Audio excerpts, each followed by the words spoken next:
d'Italia che accompagna la deposizione della corona, il cippo che ricorda le vittime delle foibe e la vita degli esuli. La commemorazione organizzata dalla sezione di Treviso dell'Associazione Paracadutisti d'Italia per celebrare la memoria.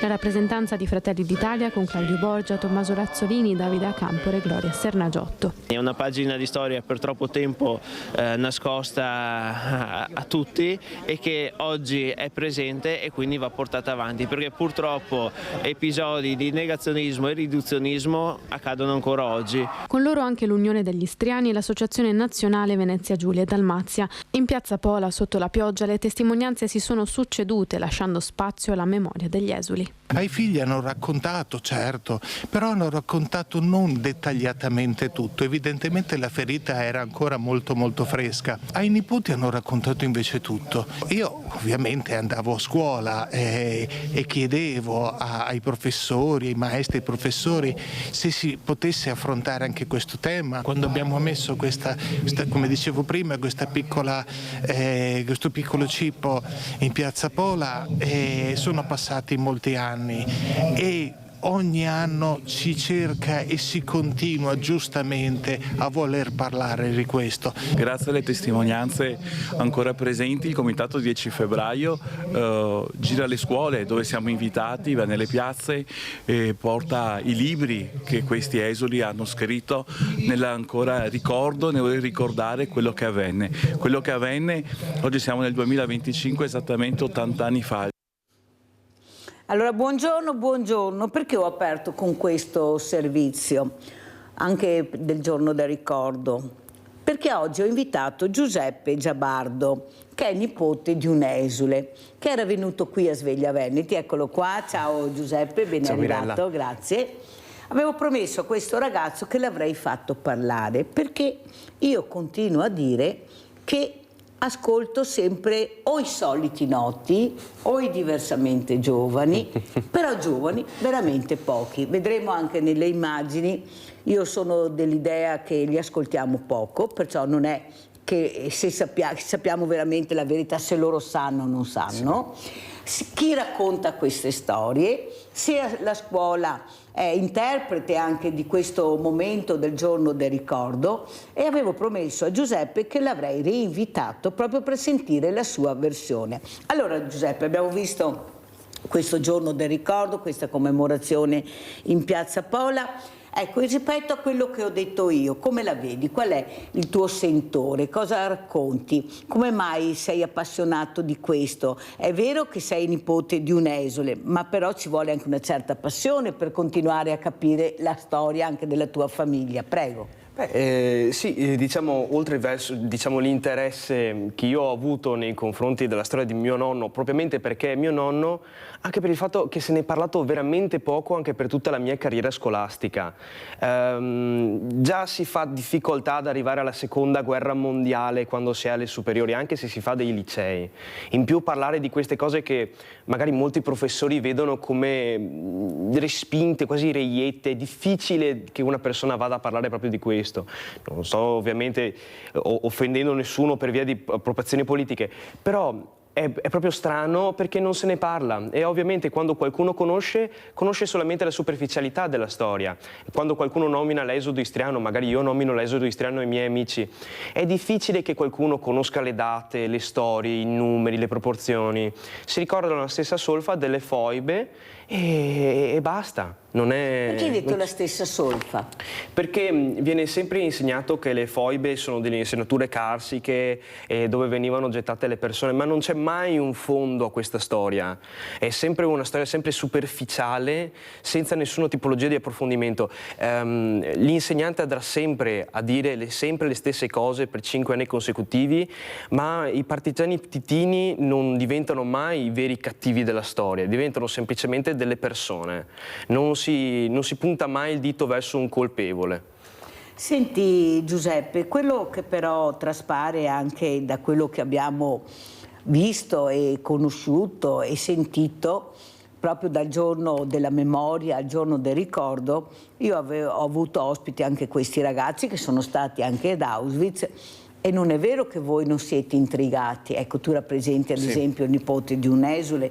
Questi ragazzi che non sapevano ma hanno toccato con mano la realtà del luogo, quello che era successo, e loro hanno rivissuto quei momenti. Forse anche toccare con mano, andare nei posti, vedere, forse si ascoltano le voci che prima è solo udito e poi in quel momento quasi quasi riesci a vedere queste immagini strazianti, o sbaglio? Cioè toccare con mano è importante, andare nei luoghi da ricordo. Sì, è assolutamente importante, e ancora più importante credo che sia la rappresentazione teatrale di Cristicchi. E, quando siamo andati a vederla io e mio nonno è andato a vederlo più volte sicuramente di me, ci siamo ritrovati proprio faccia a faccia con una persona che sapeva ed era interessato ad un argomento che pochi realmente portavano con sé nel cuore. È importante vedere questi luoghi perché ti ricordano, tocchi, come ha detto lei, tocchi con mano la vera storia di queste persone che hanno sofferto. Bisogna andare a visitare questi porti e questi posti come, diciamo, come tutti gli altri posti dove è successo un massacro, dove è successo qualcosa di brutto, per capire realmente cosa è successo. Allora, tra il bene e il male c'è molto male, vedi poco bene, vedi tanta crudeltà, tanto male. Alla fine, voi giovani, cosa mettete nella bilancia? Vedete più il male o sperate di più che questa storia serva a far diventare del bene la storia? Perché ad oggi non vediamo, sentiamo parlare di guerre, di armi nucleari potentissime, morti sono sempre quelli, chi ha ragione, chi ha torto, ma nella bilancia i morti sono da una parte e dall'altra. Ecco, come la vedete voi la storia? Tu parli proprio a nome di tanti ragazzi che conosci, di quello che parlate, prego. Beh, è strano come ragioniamo noi ragazzi, perché ritengo che siamo molto più estremisti rispetto ad alcune ragioni. Purtroppo le persone vengono anche molto influenzate dai social media e perciò tendono a comportamenti sempre più esagerati. Noi giovani cerchiamo sempre, diciamo, di dire di no alla guerra, perché è una cosa sbagliata, ma questo è ovvio, ce lo insegnano a scuola ed è la cosa corretta da dire, però è anche vero che molte volte c'è c'è sempre un po' di fondamentalismo verso determinate tematiche.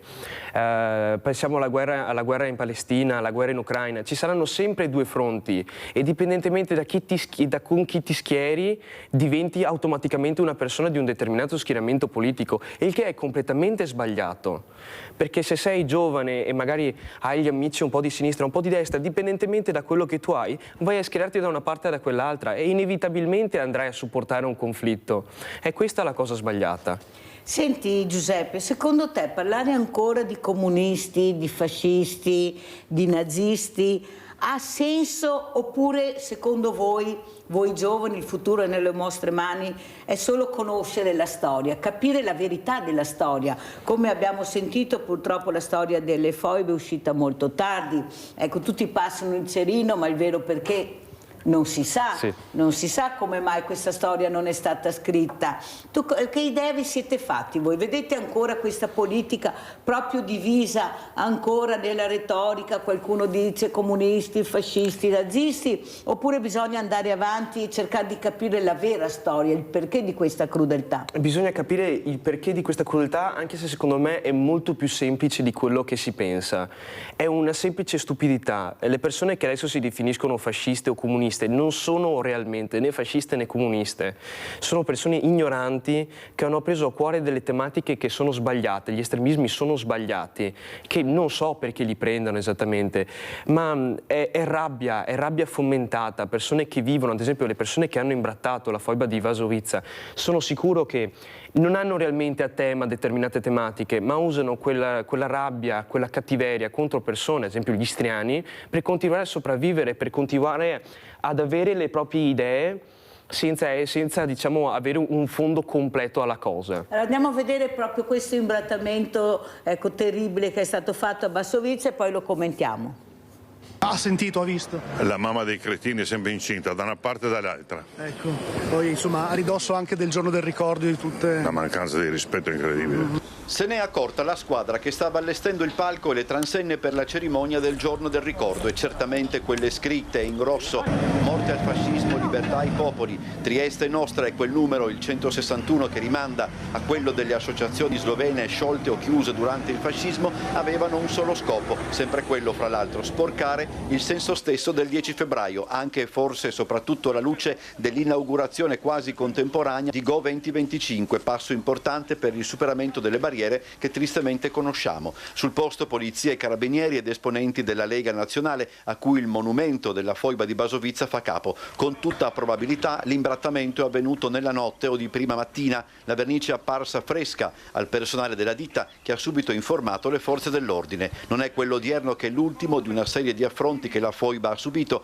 anche se stavolta il tempismo è palese. Ma non è un gesto idiota di due imbecilli che mi preoccupa, quanto il silenzio assordante delle istituzioni. Quando chiesi al Presidente della Repubblica Slovena di togliere la scritta Tito su Monte Cotusso e su Monte Sabutino, la scritta d'odio, la scritta di Tito, riposizionandola per i ragazzi sloveni e italiani, una scritta d'amore, la croce cristiana che unisce l'Italia e la Slovenia, gli italiani e gli sloveni, ci fu un silenzio assordante. Ecco, io riconosco il Presidente Boris Pahor, che in passato venne qui coraggiosamente a stringere la mano nella mano con il Presidente Mattarella, bellissimo gesto.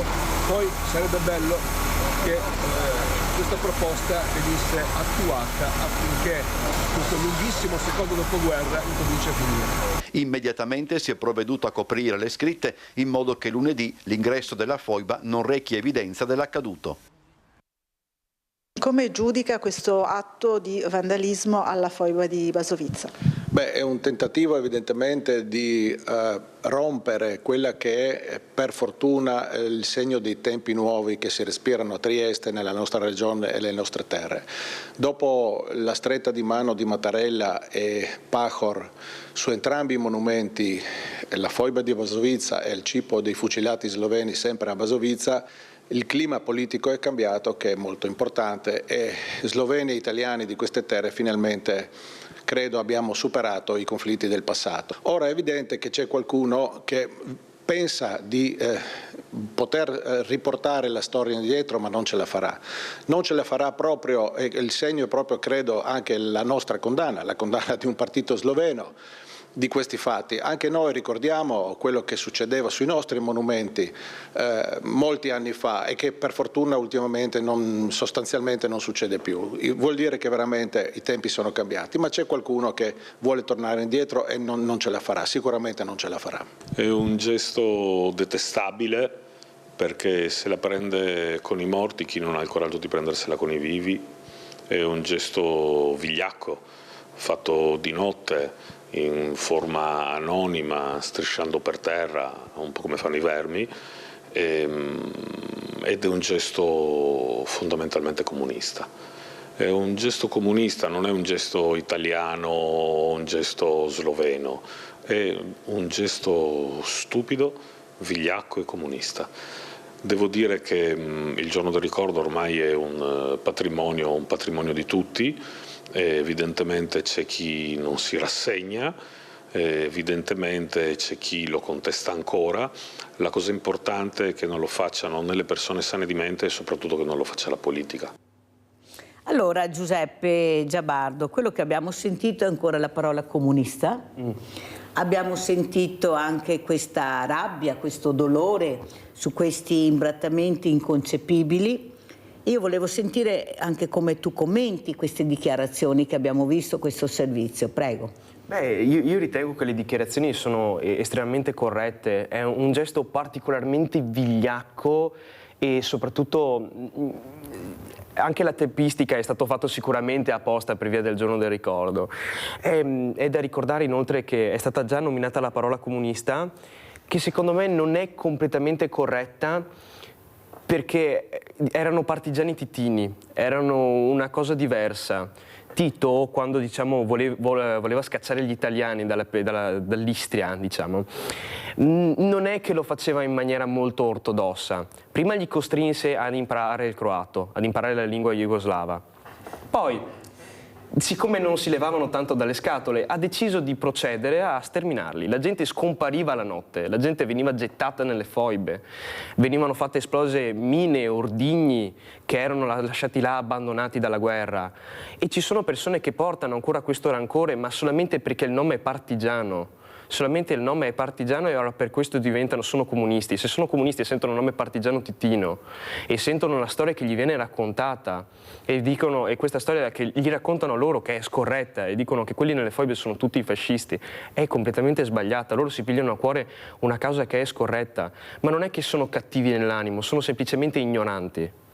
Però la crudeltà è un'altra cosa, tu puoi fare prigionieri le persone senza avere tutta questa crudeltà. Ecco, la bestia uomo viene fuori proprio quando veramente ci sono le guerre, dove puoi esplodere la tua rabbia, la tua crudeltà e fai vedere veramente chi sei. Ecco, questa maschera che ti mettevi da uomo buono, padre di famiglia, genitore, scompare completamente ed esce la crudeltà dell'uomo. Come si fa a essere crudeli su persone inermi che non fanno niente, che non c'entrano niente con quello che tu dici che stai combattendo? Ecco, c'è qualcuno invece che vuole invadere, vuole il potere, è quello il succo del discorso, è sempre il potere, l'allargamento. Ecco, come la vedi tu? Io vedo che purtroppo la cattiveria umana è innata. Basti vedere il comportamento che avevano le SS nei campi di concentramento. Persone sia uomini che donne? Sì, sia uomini che donne ovviamente, nel senso ce n'è per tutti. E diciamo che erano persone che commettevano atti orrendi. Anche i partigiani titini che cacciavano la gente giù per le foibe. Potevano essere la loro mamma, la loro sorella. Sì, cioè... non avevano nessuna tipologia di rimorso perché l'ordine veniva dato dall'alto. Era un ordine dall'alto e la gente quando riceve un ordine dall'alto dà il peggio di sé. Ci sono stati fatti esperimenti anche a livello psicologico che ho studiato perché ho studiato scienze umane che dimostrano che la cattiveria umana è innata. Quando ad una persona viene data un ordine dall'alto, magari anche di dare un esempio semplice era di Stanford. Quell'ordine diventa violenza, secondo te, crudeltà? Sì, l'ordine diventa violenza perché viene detto di essere violenti. Una persona spegne il cervello e fa quello che gli è stato ordinato. Io non ritengo che i partigiani titini fossero tutti quanti automaticamente persone cattive, però erano persone che hanno ricevuto degli ordini che erano orrendi, orripilanti. Sentiamo, apriamo il centralino, il nostro Rinaldo da Venezia. Vai Rinaldo. Pronto? Rinaldo, dove sei? Non lo sento. Ciao, allora... e buongiorno al tuo voce. Ti eri sentato comodo sul divano che ti ascoltavi Giuseppe. Vai, ciao, Rinaldo. Mirella, ciao. Ti mi senti, Mirella? Sì, adesso sì.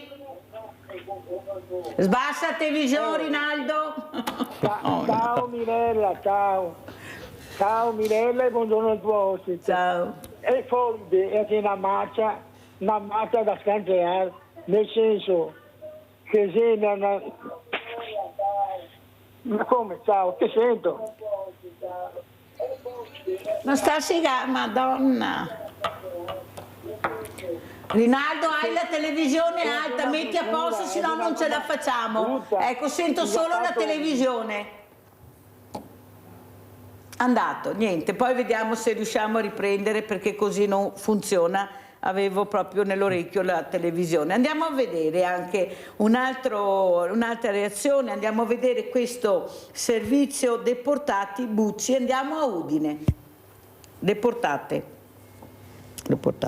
Tatiana ed Andra Bucci, due sorelle italiane fiumane di origine ebraica, superstiti degli orrori di Auschwitz, dove subirono la deportazione all'età di 4 e 6 anni. Si salvarono perché scambiate per gemelle e per questo destinate agli esperimenti del medico nazista Josef Mengele. Di 776 bambini, solo 25 ne uscirono vivi e tra questi le sorelle Bucci, che hanno raccontato la loro storia agli studenti di Udine al Teatro Nuovo. La storia non sarà soltanto 2 righe nei libri di storia, rimarrà,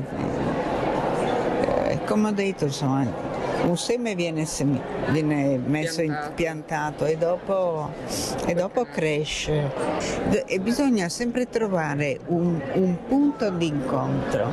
Insomma, non ci sono barriere, non c'è niente che deve fermare, si deve trovare un modo di vivere in pace. L'iniziativa rientra nel programma degli eventi per il Giorno della Memoria organizzati dal Comune di Udine. Di famiglia mista, padre cattolico e mamma ebrea, Andra e Tatiana nacquero a Fiume nel 1937 e nel 1939.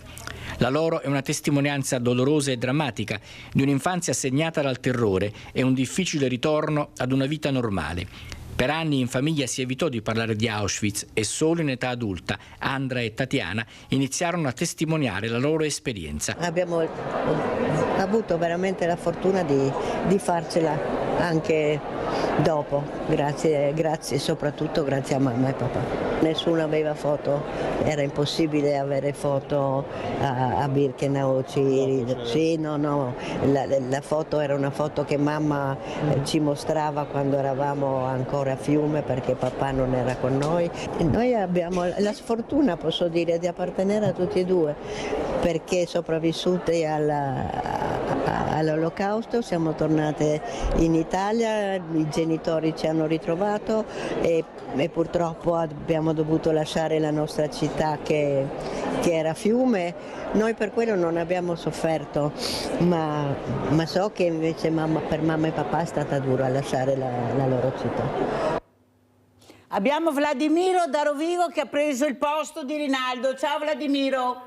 Qui non prenderò mai il posto di Rinaldo, c'è una grosse pretese. No, allora volevo fare una domanda al tuo ospite lì, ragazzo. No? Allora premetto che mi sono favorevole se arrivasse ad uno Stato europeo federale che però nasca da un referendum popolare. Quindi mi so unitario e a me è merito del futuro perché adesso l'Europa, se vede, non esiste. Quindi mi so contrario a tutto quello che divide e che attira l'attenzione non sul futuro, ma sul passato.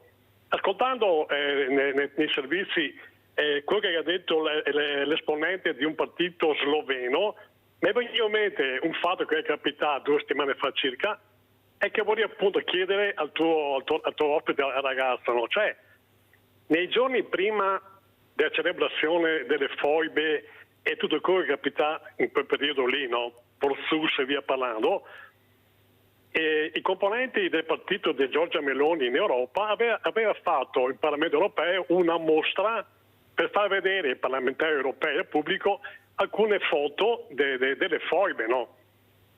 2 partiti, uno lì nel Parlamento europeo, uno sloveno e uno croato, che è come dire assimilabile al PD italiano, cioè dei socialisti, si è fermamente opposto a questa mostra, ne ha chiesto la sospensione dichiarando che era una cosa di provocazione.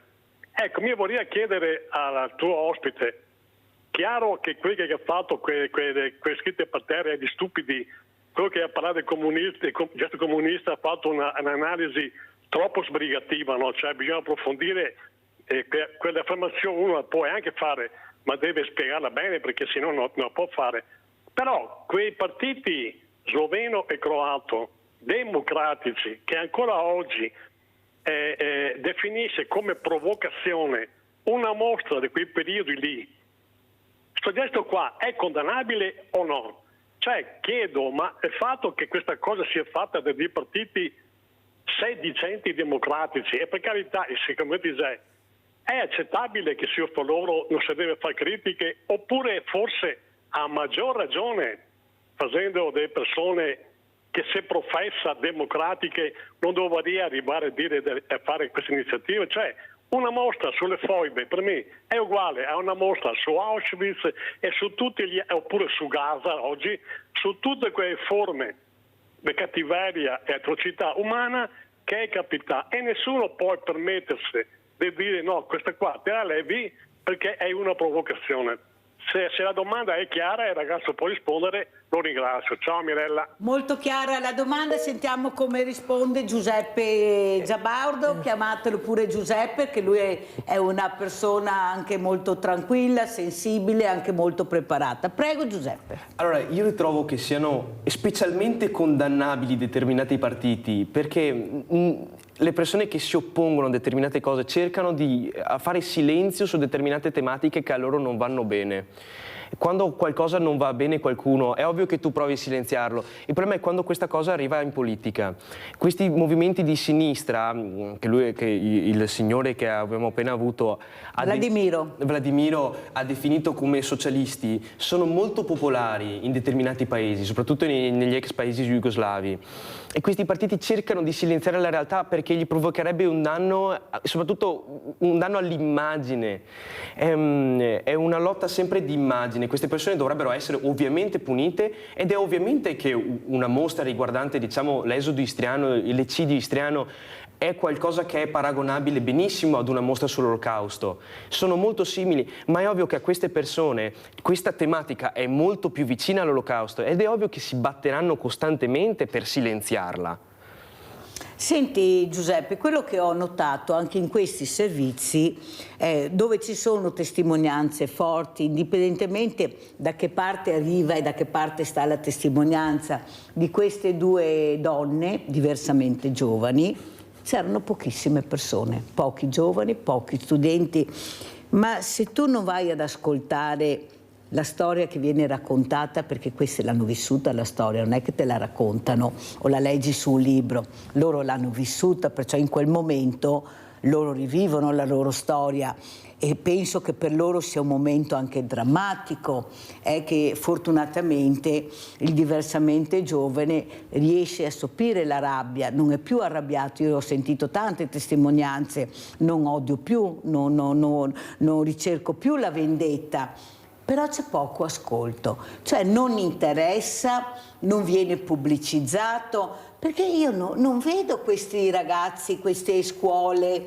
ecco, a scuola non si può, ma quando ci sono queste importanti testimonianze dirette, io penso anche per rispetto di queste persone che si dovrebbe fare l'ascolto da parte dei giovani, perché se tu vuoi trasmettere devi conoscere, e come fai a conoscere meglio di una dichiarazione proprio diretta di persona che ha vissuto il momento? Prego Giuseppe. È strano perché anche io ho notato, diciamo, la pochissima presenza di persone, soprattutto di persone della mia età, a determinati, diciamo, a determinati ascolti o magari a persone che parlano della propria esperienza, anche sopravvissuta all'Olocausto.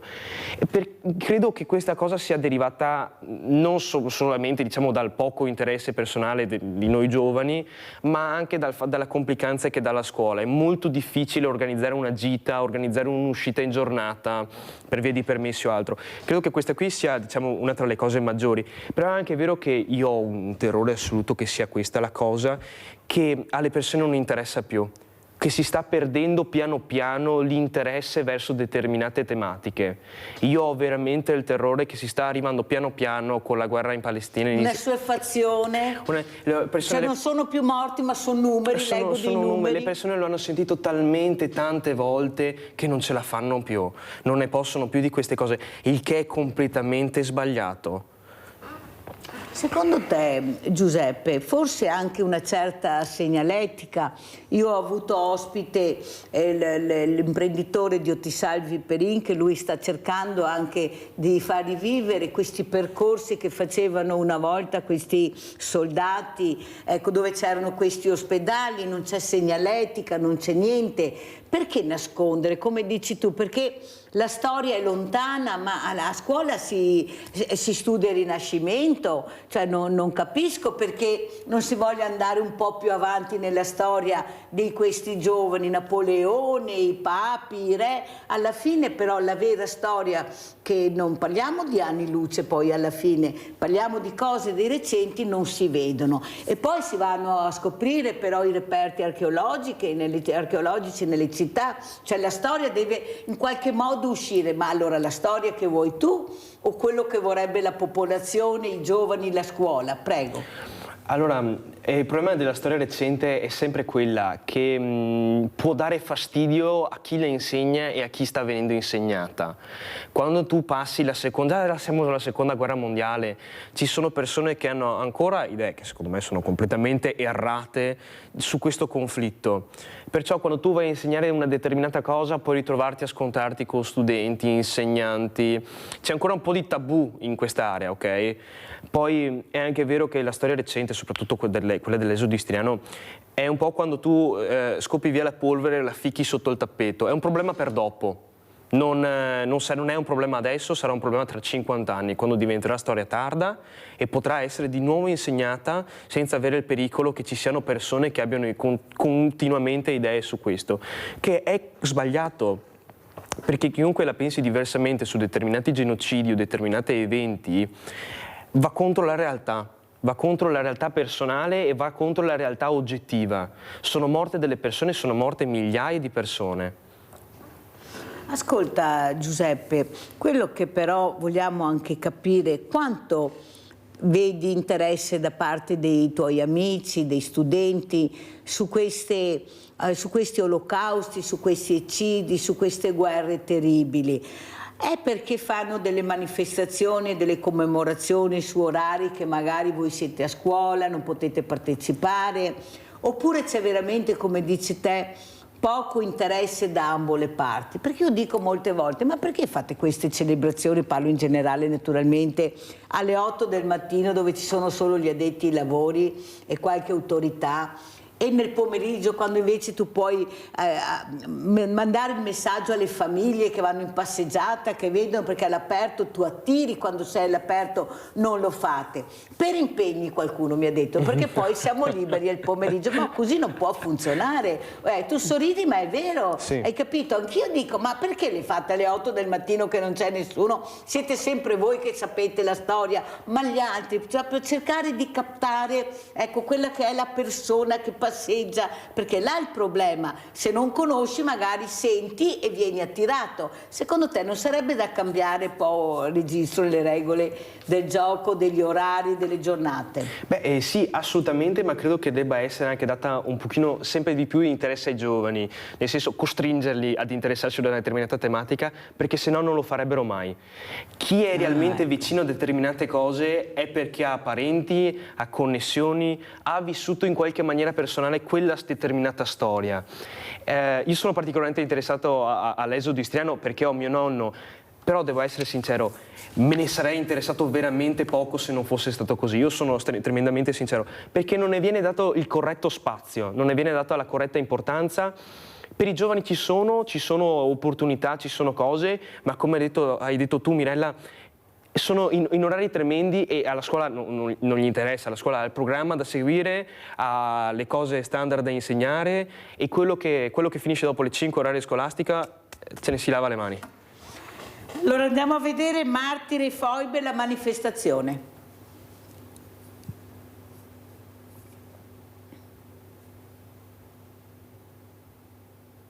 Oggi è il corteo del Comitato 10 febbraio per appunto commemorare il 10 febbraio, cioè il giorno a memoria dei martiri delle foibe e dell'esodo istriano-dalmata. Abbiamo voluto fare questo corteo in centro in modo da far partecipare nella maniera più assoluta la cittadinanza di Vicenza, dopo le tante manifestazioni organizzate, la piazza Norma Cossetto che il nostro comitato ha ottenuto qualche anno fa nell'intitolazione. Oltre 500 le persone che hanno aderito al corteo che da piazza Castello si è snodato in corso Palladio fino a piazza San Lorenzo per i discorsi e un minuto di silenzio. In testa le autorità che hanno preceduto lo striscione Vicenza ricorda, a seguire alcuni sindaci, i rappresentanti dell'associazione combattentistica di alpini e paracadutisti, molti giovani e in coda i familiari delle vittime infoibate. Un evento scordato dalle forze dell'ordine. Preoccupava l'eventualità di gesti provocatori come quello di Basovizza. Nella notte infatti sono apparse scritte slave istigatorie in prossimità della foiba omonima, dove nel 1945 furono occultati un numero imprecisato di cadaveri di civili e militari italiani uccisi dall'esercito di liberazione jugoslava. Vergognoso, ed è esattamente quello a cui mi riferisco. dico, se un monumento nazionale al cui interno ci sono migliaia di italiani infoibati, qualcuno ritiene necessario sporcare la memoria di quei martiri, evidentemente comunque c'è ancora un lavoro da fare.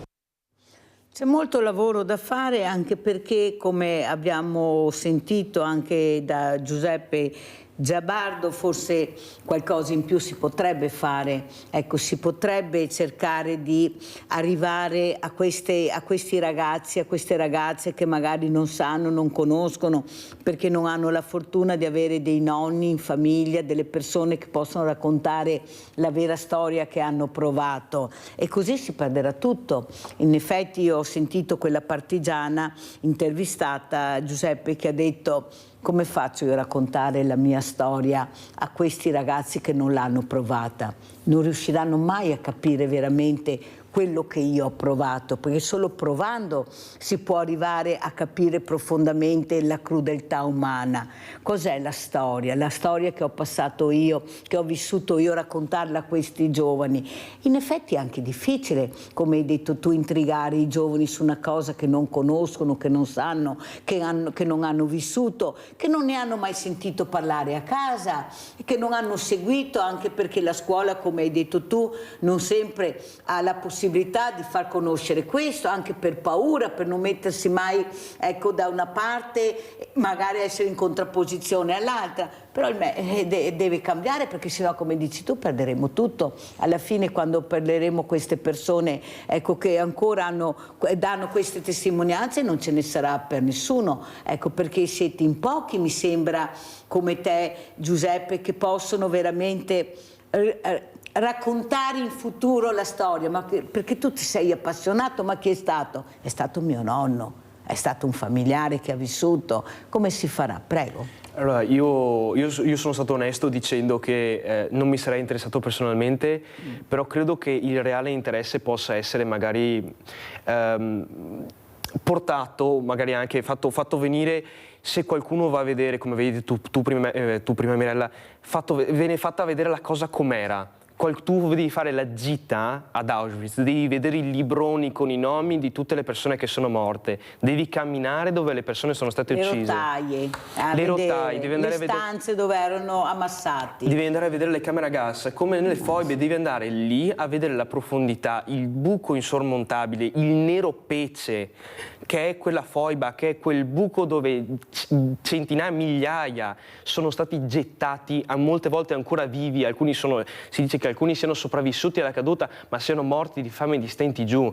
La gente deve vedere, se no una parola scritta sul libro, la classica immagine, non è abbastanza per dare un ricordo, per dare una sensazione effettiva, per creare un interesse. L'interesse che però deve scaturire anche da un qualcosa. Io mi ricordo che ho avuto sempre un ragazzo e avevo degli insegnanti il quale non sapeva, e lui ha detto: ma a me piacerebbe conoscere, come hai detto tu, mi piacerebbe studiare questa cosa. E la risposta è stata: ma ci sono le biblioteche, se ti interessa puoi andare nelle biblioteche a vedere, se proprio sei interessato. Non è che tu non puoi scoprire, devi tu avvicinarti a questa passione che hai di conoscere la storia che vuoi. Cosa dici? L'importanza della biblioteca, cioè ci andate, è una cosa, oppure con questi social fate tutto con Google, con internet? Secondo me è proprio il problema di internet, che quando hai la conoscenza sotto mano, puoi schiacciare 2 pulsanti e hai subito la risposta, lì casca tutto. Non hai più un interesse personale per determinate tematiche, non hai più la voglia di leggere, non hai più la voglia di interessarti, di andare a prendere libri, di imparare, perché tanto c'è già tutto scritto su Wikipedia. Il problema sempre della biblioteca... in quel momento ti arriva. E in quel momento ti arriva la risposta. E il fatto è che a noi giovani, a molti non sembrerà, però piace che qualcuno venga e ci insegni qualcosa. Ci piace, a me mi piace che mi venga insegnata una determinata tematica che non conosco, anche se conosco che mi viene approfondita da qualcuno che ne sa più di me. I giovani purtroppo non hanno la voglia di imparare queste tematiche, soprattutto perché sono tematiche molte volte scomode, noiose, piene di dati, fatti che per noi giovani sono inutili, e non hanno la voglia. Però se qualcuno gli andasse ad insegnare, sicuramente troverebbero un interesse maggiore in questo. Abbiamo Bruno da Vicenza. Ciao caro Bruno. Sì, salve signora Mirella. Buongiorno. Sì, io ogni tanto ascolto la sto anche guardando, no? Niente, io sono d'accordissimo con il giovane lì, che adesso non mi ricordo il nome. Giuseppe Giabardo, Giuseppe. Perché anch'io ho la suocera che è nata a Pola, è stata mandata via praticamente. Comunque c'è da dire che i giovani di oggi, sono d'accordissimo con quello. Io dico sempre, ho anche detto anche a altre persone, come dicevo sempre anche alla moglie, che i giovani di oggi dovrebbero provare quello che hanno passato, che ci fosse adesso nel nostro mondo, che ci fosse quello che succede nel mondo, capisci? Quello che sta succedendo, provarlo qua da noi, basta solo anche una settimana, un mese per provare, e forse capirebbero cosa hanno passato gli alpini, tutti quelli che sono venuti prima di noi. Io vi devo solo un poco, perché lo so cosa vuol dire la vita, è una vita come quella, capisci? Io adesso basta, sono un po' arrabbiato su queste cose qua, perché ai giovani interessa solo il telefonino, vandalismo, bullismo e tutte quelle cose lì. Lì dipende anche dai genitori a far capire certe cose, certi valori della vita, perché non è possibile andare avanti così, andiamo sempre in peggio. Già a 3 anni hanno il telefonino in mano. La moglie è insegnante di scuola materna, lì si comincia già lì col telefonino in mano. Arrivano a casa i bambini, pur di farli tacere, o televisione, videogiochi, telefonini. E io do una cosa, cioè le ragioni sono quelle che sta dicendo Alberto lì, no? Giuseppe. È proprio una cosa assurda. Grazie caro Bruno, grazie della telefonata, mi fa molto piacere che condividi quello che ha detto Giuseppe. Ecco, vedete l'importanza di lasciar parlare questi ragazzi. Ecco, noi vediamo sempre esempi negativi, questo è un esempio positivo, vuole conoscere, vuole imparare, vuole tramandare queste notizie che lui ha avuto dalla fortuna di avere questa famiglia e la sfortuna di avere questo nonno che veramente ha vissuto questi momenti drammatici. Però Giuseppe, è anche da dire che forse, come hai detto tu, bisognerebbe iniziare prima nella scuola a iniziare a intrigare i ragazzi con la loro storia, ma voi siete impotenti, non potete farcela perché la didattica è quella, ecco, i temi sono quelli che la scuola tratta, bisognerebbe che ci fosse un cambiamento, ma siamo sicuri che i giovani vogliono questo, Giuseppe? Beh, a dire il vero, io ritengo di sì, almeno questa è la mia opinione personale. I giovani vogliono un cambiamento della scuola, perché è tanto strana questa situazione. A me fa pena, diciamo, il sistema scolastico per via dal punto di vista storico, nel senso, tu la storia la impari alle elementari, ti fermi ai Romani, poi ripeti tutto quanto alle medie e poi la storia riparte dalla Babilonia in prima superiore, fino ad arrivare alla seconda guerra mondiale in quinta. È aberrante come cosa, no? Non si può vedere, non impari la storia moderna.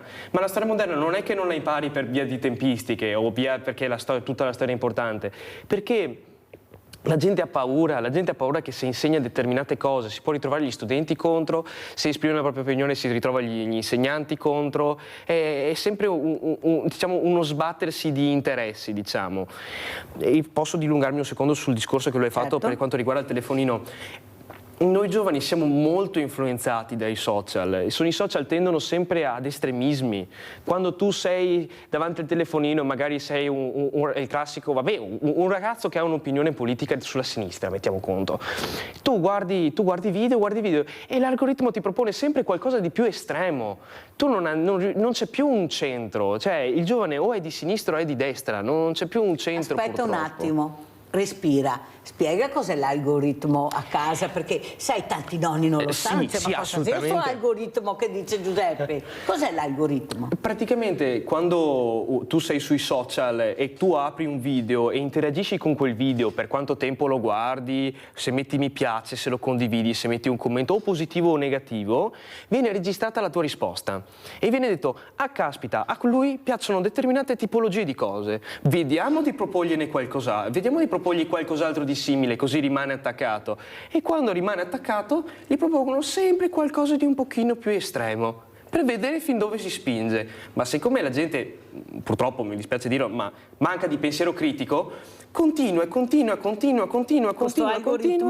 e arriva all'estremismo. È pieno di persone che si incontrano online, che discutono di temi estremi, che diventano, che marciscono il proprio cervello con queste tematiche molte volte veramente scabrose.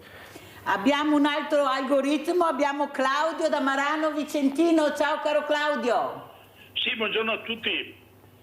Ma il discorso lì delle foibe, come avevo già detto, inizia più che altro, secondo me, il 6 aprile 1941, quando l'esercito italiano, insieme ai tedeschi, entrarono in Jugoslavia praticamente. E lì furono degli attori principali per quanto riguarda le persecuzioni che sono state fatte in Jugoslavia praticamente. Perché già avevano il problema che già fra popoli, fra croati e serbi c'erano problemi fra di loro. In più sono entrati loro e sono stati attori principali facendo cose nefandezze. Nell'isola di Raba aveva fatto i campi di concentramento su tende e poi entrarono, da quello che ho letto, entrarono anche sulle case per far andare via la gente con lanciafiamme. Insomma non è che gli italiani si sono comportati, è una pagina nera dove che l'Italia non ha ancora preso coscienza di quello che hanno combinato, come quello che è stato combinato in Libia, come quello che è stato combinato in Grecia e in Albania. Comunque adesso il problema è come mai che si parla ancora di queste cose, cioè perché io ci ho ragionato sopra, lo shock di parlare qualcosa di scioccante serve a destra praticamente a far diventare politicamente inevitabile quello che è socialmente inaccettabile. Cioè, se io ti propongo uno shock che praticamente diventa accettabile, quello che socialmente e normalmente non sarebbe accettabile. Non so se mi avete capito. Lo ripeto, lo shock serve a far diventare politicamente inevitabile quello che è socialmente inaccettabile. Perfetto, sentiamo, devo andare in pubblicità e dopo daremo la risposta con Giuseppe al nostro Claudio da Marano Vicentino. Pubblicità.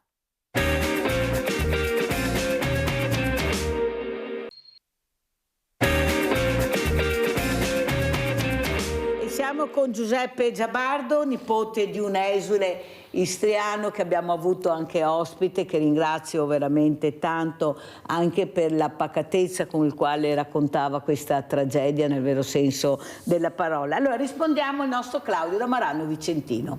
Allora, Claudio, io condivido pienamente il tuo pensiero, nel senso sono state fatte cose orrende. La storia purtroppo molte volte cerca di insabbiare determinate cose alzando altre sopra un podio, però oggi siamo qui a parlare di questo, non siamo qui a parlare di altro. È ovvio che in Grecia i nazisti, i fascisti hanno fatto il devasto, non abbiamo prove per dire il contrario e non avrebbe neanche senso. Però è anche vero che siamo qui a parlare del nostro popolo, del popolo italiano, e i fascisti hanno commesso atrocità sia in Croazia che in altri posti, però è anche vero che sono state fatte queste cose a noi stiamo ricordando la nostra parte, dobbiamo ricordare anche la loro. Io conosco la loro storia, conosco molto bene la storia del post Jugoslavia, conosco tutto. Il problema è che siamo qui a parlare di questo. Se avessi il tempo e se avessi la voglia, e soprattutto la voglia, diciamo, di interessarmi di più e di voler parlare di questo, lo farei tranquillamente.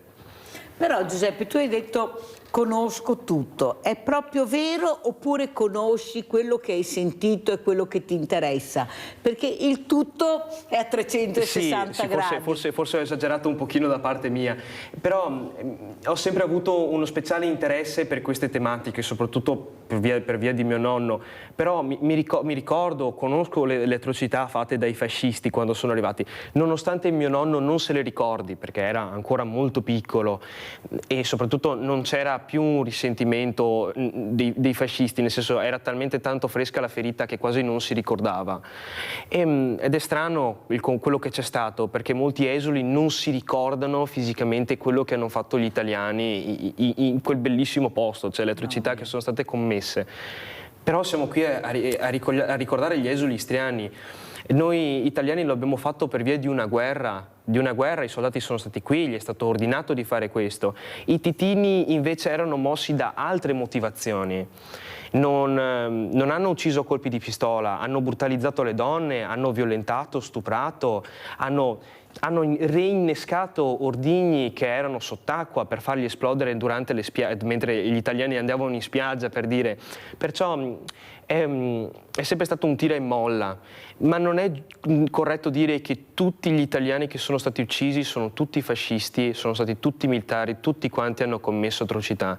Sono morti degli innocenti come sono morti persone che avevano ragione, diciamo, di aver commesso determinate cose. Però non è stata, come si pensa, diciamo, una ritailizzazione, non è stata un contrario, nel senso, quando i partigiani sono andati ad uccidere gli italiani non lo facevano perché i fascisti avevano ucciso i croati o avevano ucciso la loro famiglia, lo facevano per via di ordini. Non lo facevano per patriottismo, lo facevano per ordine, non avevano altre motivazioni. Ma secondo te si può anche non eseguire l'ordine? Cioè la tua coscienza in quel momento che l'ordine è atroce, ci sarà una coscienza, un qualcosa dentro di te che dici io non posso fare questa cosa, come faccio a fare questa cosa? Cioè una violenza inaudita che tu devi perpetrare contro delle persone che sono completamente inermi, che non possono difendersi. Ecco, andare contro gli ordini è possibile secondo te? Qualcuno l'ha fatto. Qualcuno l'ha fatto, ma è molto difficile. È come nei campi di concentramento, quando ai nazisti veniva richiesto di fare cose atroci, loro molte volte, non tutti credevano, ovviamente alcuni hanno rinunciato a fare determinate, si sono opposti alla macchina che era quella dittatura, però il loro posto veniva preso da altri che avevano il cervello lavato con determinate tematiche, che credevano realmente che quello che stavano facendo era corretto. È possibile andare contro l'ordine solamente se si ha la mentalità per farlo. È ovvio che quando è abitato in determinate... Ovviamente io purtroppo non posso parlare perché non ho vissuto l'esperienza che hanno vissuto i partigiani titini, ma ritengo che se mi immedesimassi in loro non commetterei determinate cose. Poi per me è facile parlare, sono qui in studio seduto su una sedia con la macchina fuori e il cibo caldo a casa, però si tratta soprattutto di prospettiva. È difficile dire di no agli ordini, ma è ancora più difficile affrontare le conseguenze. Cioè è più facile accettare quello che si sta facendo piuttosto che andare contro le conseguenze di non farlo. Andiamo a vedere un'altra importante testimonianza, quella di un'altra persona diversamente giovane, di Andrea Patelli. Andiamo a sentire.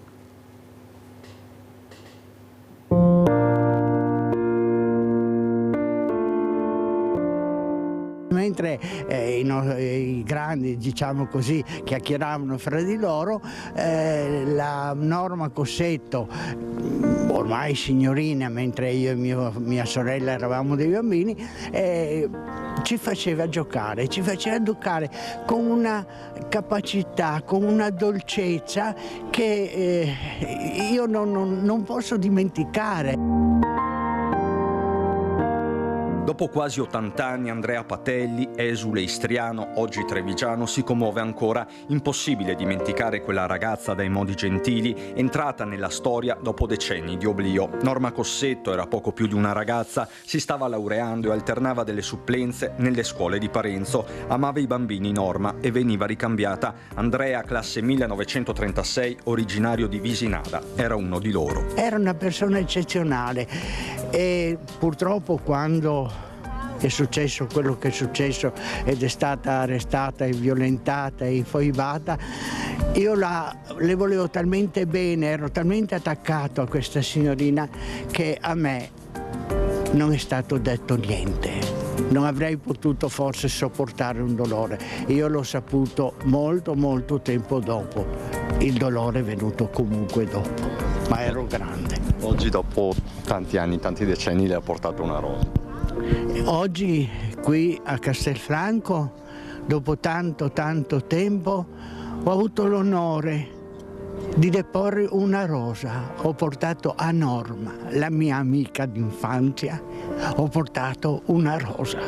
Penso che da lassù lei veda questa rosa.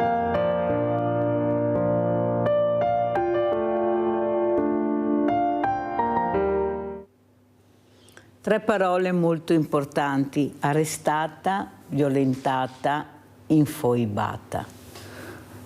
Cosa rappresenta per voi ragazzi che avete la voglia di conoscere, di sapere Norma Cossetto, questa figura che rappresenta molte donne, che è rimasta nel cuore di tantissimi esuli?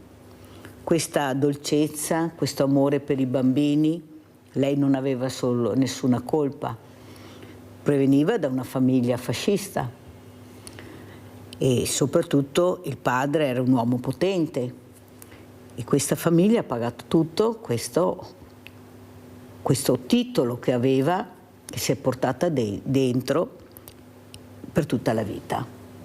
Ecco, questi esuli non riescono a capire. Patelli dice: ma perché? Cosa aveva fatto? Amava i bambini, era dolce, era squisita. Eppure in guerra anche oggi non gliene frega assolutamente niente. Cioè, qual è il problema? Sì. Ho deciso di colpire là, anche se ci sono bambini ammalati, diversamente giovani, diversamente agili, colpisco e basta. Non pensi che forse qualcuno dovrebbe pensare più alla parola persona che non al numero? Cosa dici, Giuseppe? Io credo che sia corretto pensare che ogni singolo numero che viene letto sulle statistiche dei morti, della guerra, di tutto quello che sta succedendo ultimamente, debba essere interpretato come una persona, perché purtroppo è difficile da pensare, perché ad esempio è difficile da pensare che quel numero sia una persona perché quella persona non è direttamente attaccata a te, non sei un reale conoscente della persona, perciò diventa solamente un numero. Poi ovviamente se succede a te, quell'uno diventa l'uno più importante della tua vita, diventa tutto quello per cui lotterai, diventa una perdita immensa. Però il fatto è che la gente purtroppo è proprio quello il problema, sono i numeri. I numeri non danno reale significato, non sono nomi, non sono persone che avevano dei figli, una famiglia, ed è molto difficile dare un valore ai numeri. Poi ovviamente più crescono questi numeri, più diventano insensati. Io ho visto il film, non so se l'hai visto anche tu, Red Land, Rosso d'Istria. Troppo. E nell'immagine proprio di Norma Cossetto che era violentata, vi devo dire la verità, sì, che io ho una forza incredibile di vedere qualsiasi situazione, non ce l'ho fatta. Mi sono alzata e sono uscita da dove stavano proiettando il film. È stata una scena, a mio avviso, talmente crudele che io non riuscivo ad accettare di vedere, cioè mi sembrava impossibile che si dovesse arrivare a tanto. Sentiamo Giovanna da Treviso. Ciao cara Giovanna. Sì, buongiorno. Mia mamma è nata a Buia d'Istria. A Buia d'Istria, quando è successo la guerra delle foibe, lei è stata avvertita dai paesani dove abitava. È riuscita a scappare, lei assieme ai 4 figli che aveva, 4 sorelle, è venuta a Trieste, ma mia mamma quando mi raccontava questa storia vedevo tanta tristezza. tanta tristezza. E dopo finito, e poi mi diceva che anche a Trieste i triestini non è che fossero stati molto accoglienti con loro, perché li vedevano come un peso, perché avevano paura per il lavoro, per le cose, che li portassero via. Non è che anche là c'è il razzismo come che c'è adesso, non creda che le cose anche lì fossero state tanto meglio di adesso. Comunque non importa, mia mamma è stata messa in collegio fino all'età di 18 anni, in un convento di suore, perché purtroppo mia nonna non sapeva cosa dargli da mangiare a questi 4 figli, è andata in collegio da queste suore fino all'età di 18 anni. Quando è venuta fuori è andata a Milano a lavorare e dopo si è trasferita immigrante con mio papà in Belgio. Passati tanti anni mia mamma ha voluto ritornare qua in Italia e un giorno io è andata a abitare a Muggia e un giorno mia mamma, io andavo sempre a trovare mia mamma perché io ho abitato qua a Treviso all'età di 6 anni, mi sono sposata, ho avuto la mia famiglia e un giorno sono andata a trovarla con mio marito e mi dice guarda, devo dirti una cosa. Sì mamma, cosa mi devi dire? Io lo guardavo tutta preoccupata. Dopo tanti anni, sono passati 40 anni dopo la guerra, vero? Sì, passati 40 anni dove era nata il comune hanno fatto tutto come si chiama? Guardavano tutti quelli che erano scappati dalla guerra, che avevano lasciato le case e la terra, avevano chiamato mia mamma che volevano risarcirla, ridandogli la sua casa e le sue proprietà. Lei mi ha detto, io di queste cose non ne voglio più sapere. Mi ha guardato me e mi ha detto, te se vuoi ti aspetta per diritto, perché andavano i discendenti ai familiari di queste persone. Sa qual è stata la mia risposta, signora Mirella? Pronto? Sì, ti sentiamo bene Giovanna, vai. Sa cosa che gli ho risposto io a mia mamma? Non sono stata neanche a pensarci. Io gli ho detto, mamma, io ti ringrazio di quello che tu mi hai detto, mi dispiace, però io queste cose non le voglio, perché signora Mirella, io queste cose brutte che ho visto, che ho sentito, che mi raccontava di mia mamma, andare in una casa dove che non so che cosa hanno fatto, io dico, io le cose sporche di sangue non le voglio. Ho rinunciato, ho rifiutato tutto, signora, e sono felice della scelta che ho fatto, perché spero che ci siano andate dentro persone che abbiano saputo mettere a posto le cose e che vivono tranquilli, perché io se avessi accettato le cose di mia mamma, che mi fosse presentato un tempo, un giorno a vedere, e magari ci fossero state persone che ci abitavano dentro. Io non sono una persona che mette in mezzo alla strada e sono felice della scelta che ho fatto. Cara Giovanna, ti ringrazio di questa telefonata, soprattutto hai sentito Giuseppe l'emozione che ha vissuto Giovanna, perché come te ha avuto una testimonianza diretta della mamma. Io non riesco e non riuscirei neanche a pensare di entrare in quella casa, cosa sarà successo in quella casa, che io non voglio neppure pensarci. Ecco, questo è il trasmettere l'emozione, ecco, l'emozione che ti fa capire da che parte stare. Come saluti Giovanni e Giuseppe? Io le dico che mi dispiace tantissimo per la sua esperienza, ma credo che abbia fatto la cosa corretta. Se adesso lei si ritrova a dire che ho fatto bene a non aver accettato quella casa, non aver accettato di vivere in quella casa dove sono state forse commesse cose atroci, però comunque mantenendo il ricordo della cosa è completamente corretto. Perché non ha detto no, io non voglio saperne niente di questa storia, non voglio portare nel cuore questa tematica. Ha detto io non voglio viverci, ma la porterò nel cuore.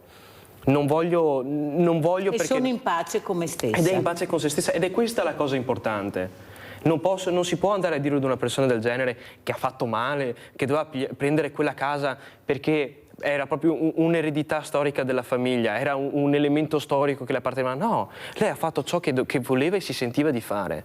Ed è in questa maniera che tu puoi portare avanti un ricordo sano e non violento della cosa. Molto chiaro, ti ringrazio Giuseppe Giabardo che rimarrà ancora con noi, perché ha la fortuna di avere un ragazzo che ascolta, che racconta e anche noi ascoltiamo, è una fortuna, perciò rimarrà qui con noi Giuseppe Giabardo. Grazie ancora alle telefonate, siete in tanti questa mattina col centralino perché avete voglia di dire qualcosa. Pubblicità.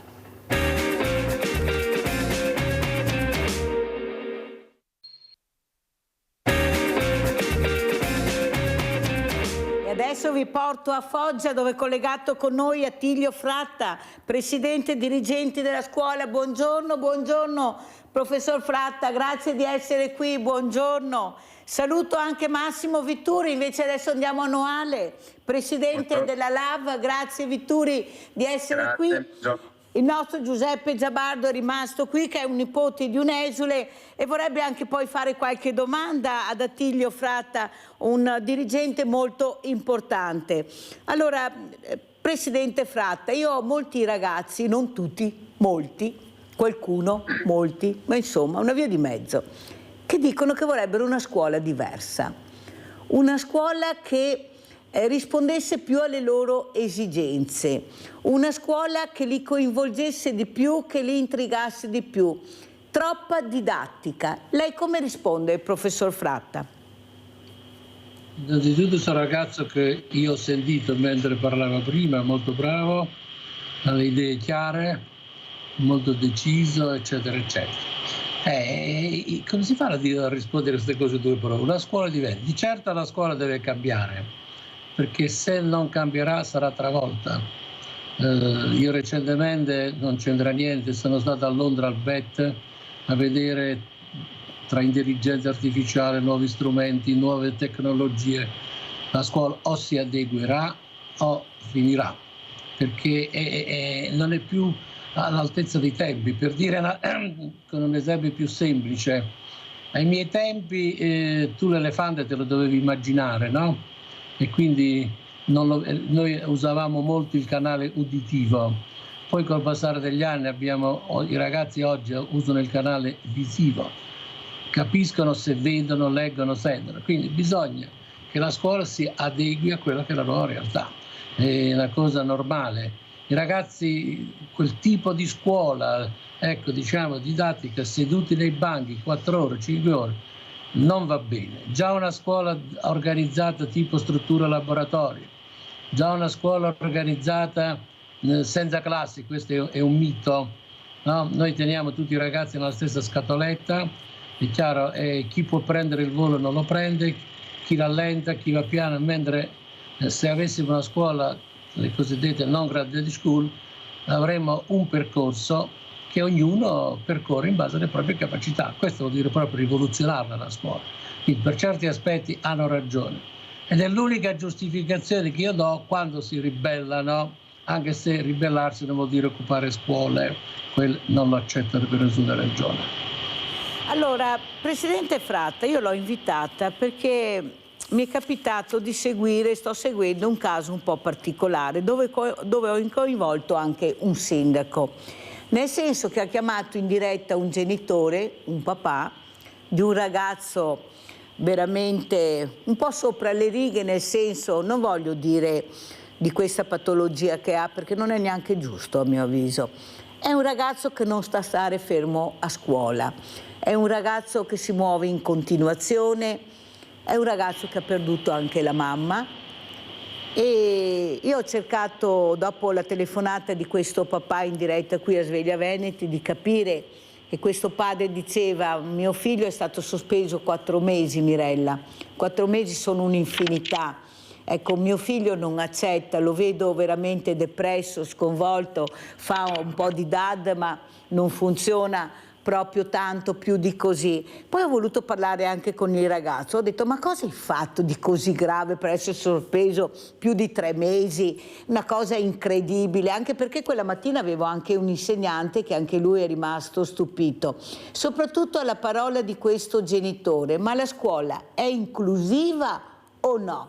Ecco, io so che ogni caso è un caso a sé, non voglio che lei entri nel caso, professor Fratta, però non le sembrano un po' troppi, più di 3 mesi, una sospensione A detta di questo che io ho approfondito, ma ho avuto anche il sindaco proprio l'altra mattina, non mi sembra una cosa gravissima da più di 3 mesi di sospensione. Cosa dice? Non era meglio che questo ragazzo continuasse la scuola, magari in maniera anche diversa, ma ci sono molti problemi, perché se no questo ragazzo non sta fermo, disturba. Com'è la storia? Ecco, cosa direbbe a questo papà se telefonasse in diretta, Presidente Fratta? Lei mi pone sempre domande che ci vogliono le ore per rispondere. Allora, sai cosa mi ha fatto venire in mente? È una proposta che ho rifatto a Val di Tara. Probabilmente giovedì rivedrò il capo di gabinetto e lo rifarò.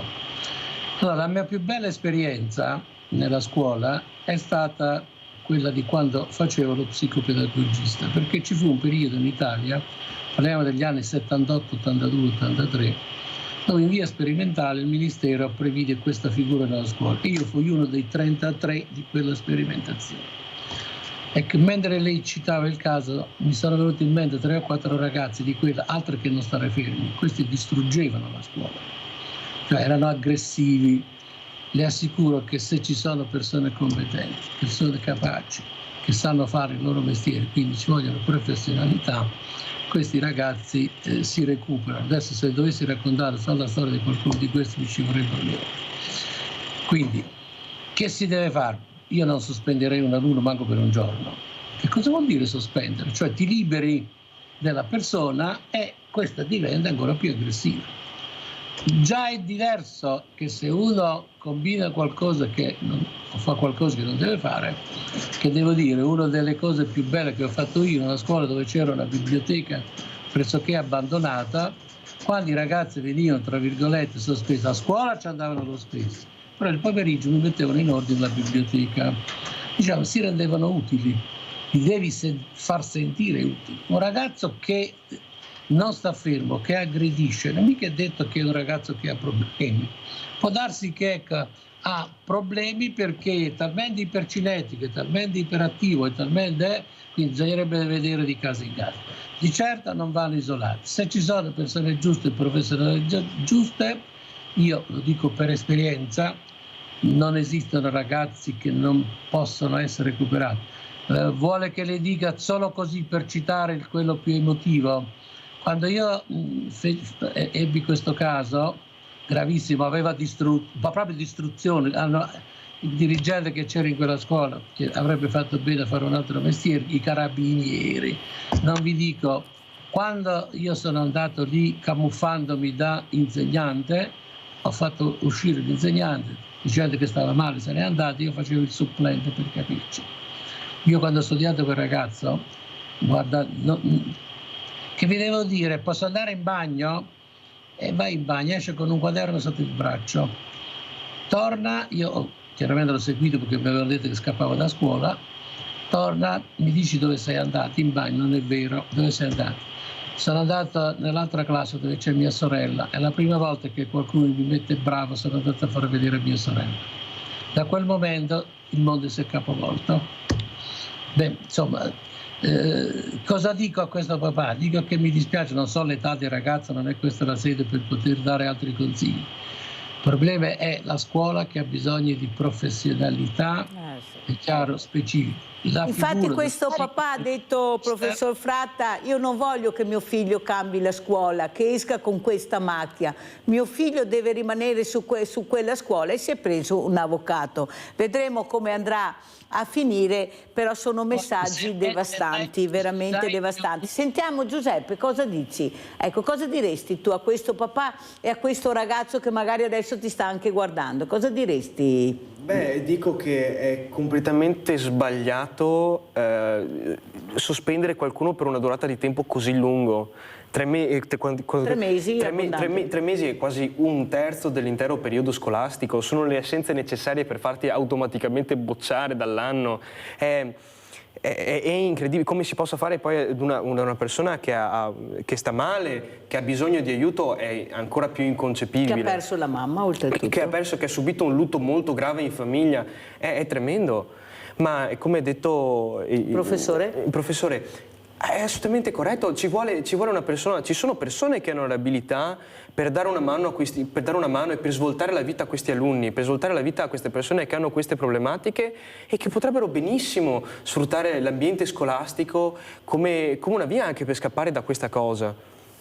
Allora adesso voglio sentire invece cosa ne pensa Massimo Vitturi, il presidente LAV, perché ho chiesto a Vitturi che venisse anche questa mattina, perché vorrei capire dove sta la divisione, nel senso, il mondo del volontariato non ha ragazzi giovani, non ci sono giovani nel volontariato, però se andiamo all'EMPA, alla LAV, dove ci sono gli animali, i giovani li vediamo.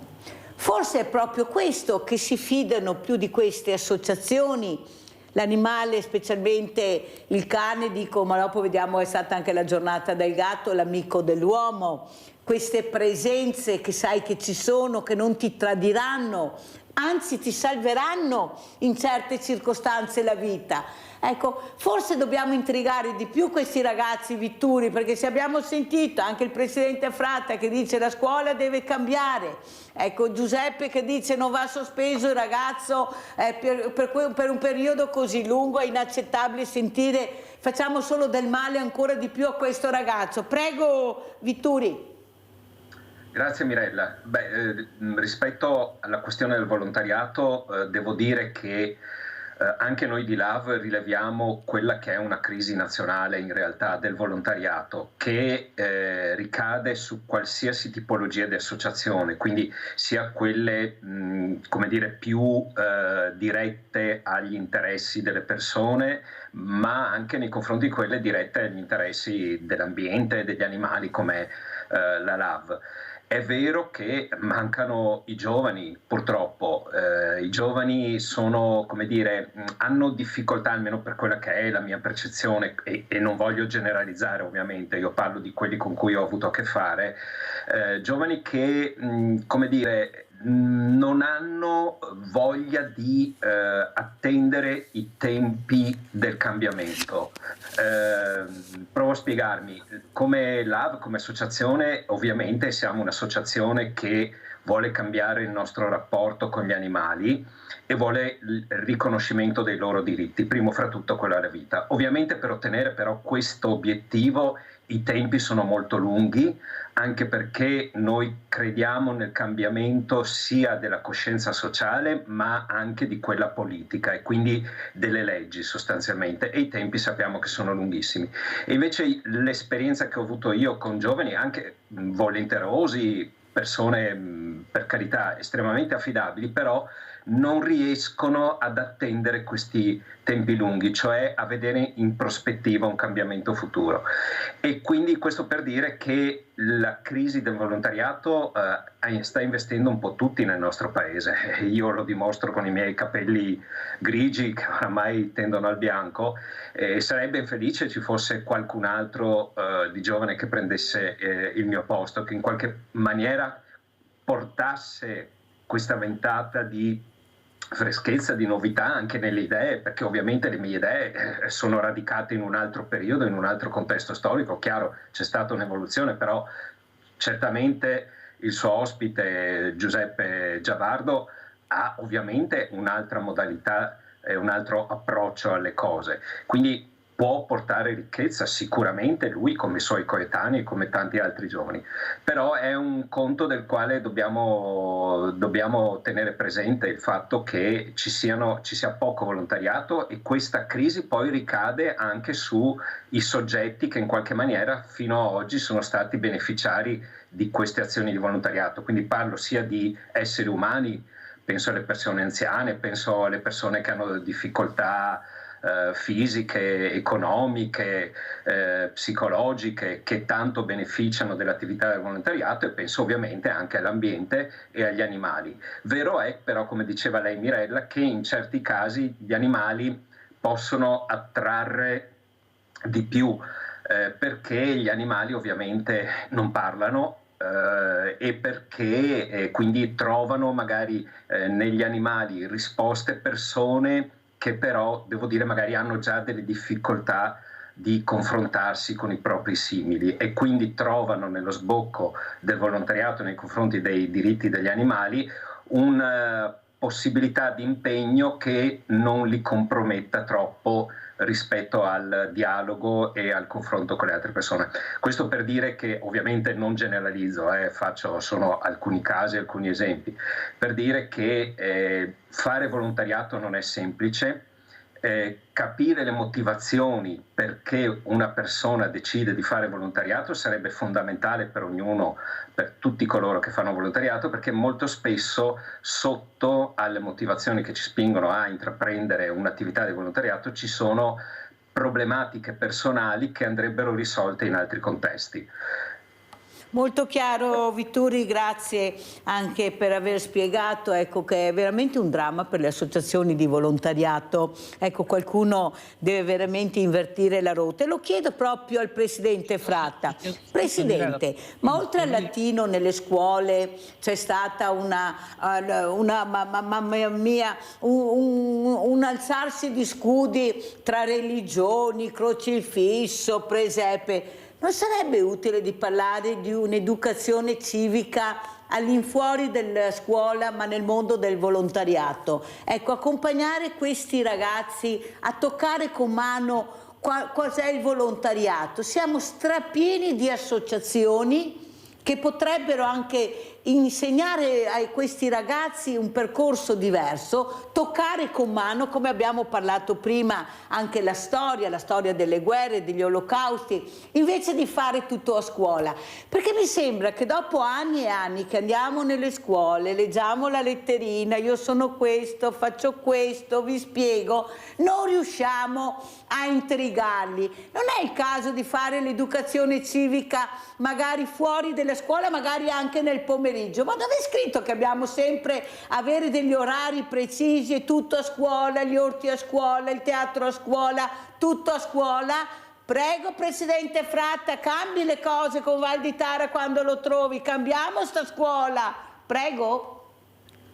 Allora, come al solito è difficile rispondere, però mentre parlava il presidente dell'associazione là, io pensavo, non è una crisi di volontariato quello che abbiamo, è una crisi di valori, che l'uomo, detto molto brutalmente, agisce per come pensa, no? Se io ho in testa dei valori, dei principi, è chiaro che se non adeguo il mio comportamento a quei valori, a quei principi, io mi violento, e è la mia coscienza che si ribella. Quindi il volontariato, chi può essere il volontario? Colui che, ecco, ha il senso degli altri, è propenso a spendersi per gli altri, è propenso ad aiutare il prossimo, cioè c'è una serie di valori che devono stare a monte. Io li sintetizzo, quando faccio questi discorsi, in un termine solo, francescano, no? Bisogna essere molto francescani. Se uno ha determinati valori, è ovvio che si comporta di conseguenza. Se questi valori non ci sono, il problema che abbiamo noi è, con le nuove generazioni, io dico sempre, non è una crisi economica, finanziaria, noi abbiamo una crisi valoriale. Cioè, io da ragazzino, anche adesso, se sento l'Inno d'Italia perché c'ho un valore e ci viene da fare, io mi commuovo. Mi dicono che sono un vecchio rincitrullito perché mi commuovo. I ragazzi, se sentono l'Inno d'Italia, che se ne fanno? Qual è il valore? Mi pare di averglielo detto in un'altra trasmissione. Sì, me l'aveva già detto. Sentiamo anche Giuseppe, devo correre perché il tempo è tiranno. Come commenti le parole sia del professor Fratta ma anche del Presidente della LAV, ma soprattutto del Presidente Fratta? Come commenti quello che ha detto? Credo che sia un commento a dir più corretto, ovvero che mancano questi valori. E il fatto è che questi valori non possono essere purtroppo solamente insegnati a scuola, devono anche essere portati da casa. Cioè una persona deve crescere in un ambiente dove i genitori gli insegnano cos'è un valore, cos'è il volontariato, cosa ti porta, cos'è il piacere di aiutare gli altri. Tra l'altro io ho fatto volontariato con Lega Ambiente, però è anche vero che il volontariato si esprime in tantissime cose diverse. Ovviamente il volontariato, quello che è più apprezzato dai giovani, è il volontariato con gli animali, proprio perché gli animali ti danno una risposta più fisica. Puoi fare una interconnessione con un animale, magari faccio esempio a Mestre, a Marghera, che c'è i Amici del Forte, un'associazione dove fanno praticamente volontariato con i gatti. I giovani sono molto attirati dagli animali, però non vogliono sporcarsi le mani. Non gli piace questa idea di fare fatica, di dare il loro per dei valori che non gli sono stati insegnati. Ovviamente però la scuola può aiutare a insegnare i valori, però devono anche arrivare da casa. Ma se io non ho la fortuna di avere una famiglia di genitori che mi insegnano dei valori, io ho il diritto che qualcuno me li insegni questi valori, e non devo essere fortunato ad avere quella scuola, quell'insegnante. Io devo avere quello che mi aspetta di diritto, ed è conoscere, imparare, capire. Allora forse posso arrivare ai valori, anche se non ho la famiglia. Credo che sia assolutamente corretto. Il problema è proprio quello che viviamo purtroppo in una società dove le cose ai giovani vengono insegnate solamente attraverso alcune maniere. Purtroppo i social, i valori purtroppo non sono molto bravi a portarli con sé. È proprio quello il problema, che anche se l'insegnante cerca di insegnare dei valori e a casa gli viene detto tutt'altro, è un mondo discordante, è molto difficile per il giovane uscire da questo loop, uscire da questo circolo vizioso, diciamo, nel quale non ha più dei valori, o ha dei valori che non sono suoi, o delle cose che non sono corrette. Abbiamo Antonio da Padova. Vai Antonio. Buongiorno Mirelle, buongiorno anche a tutti gli ospiti. Si parla di valori, ma i nostri valori qual è che sono? Io dico la verità, gli unici valori che noi adesso abbiamo è il calcio.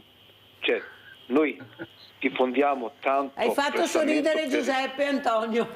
Sì, perché te vedi le soddisfazioni che tu hai, perché tu tieni per una squadra, perché d'altronde, diciamoci la verità, fuori dal calcio non c'è più niente in Italia, non ci sono i valori, diciamo i nostri cari politici che si combattono per una sovranità, per il nostro paese che sia più giusto. No, c'è diciamo un menefreghisto generale praticamente vedo che anche i giovani, cosa possiamo insegnare ai nostri giovani? Niente, perché noi stessi anziani non sappiamo cosa vogliono dire i valori, cioè praticamente li abbiamo persi, cioè c'è tanto egoismo, tanta diciamo praticità, tante robe senza nessun tipo ma niente, non c'è niente che può darci un futuro in Italia, e diciamo uno dei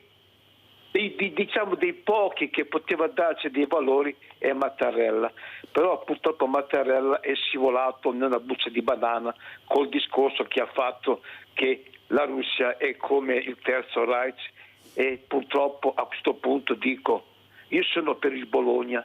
Forza Bologna, vi spero che quest'anno vinca il campionato, perché oltre al calcio non c'è più niente da sperare. Guarda, veramente Antonio, hai fatto sorridere anche noi, veramente bravo Antonio. Invece noi ci speriamo, andiamo a vedere, ci speriamo sugli animali questa giornata meravigliosa, visto che ieri era la giornata del gatto Billy. Andiamo a vedere.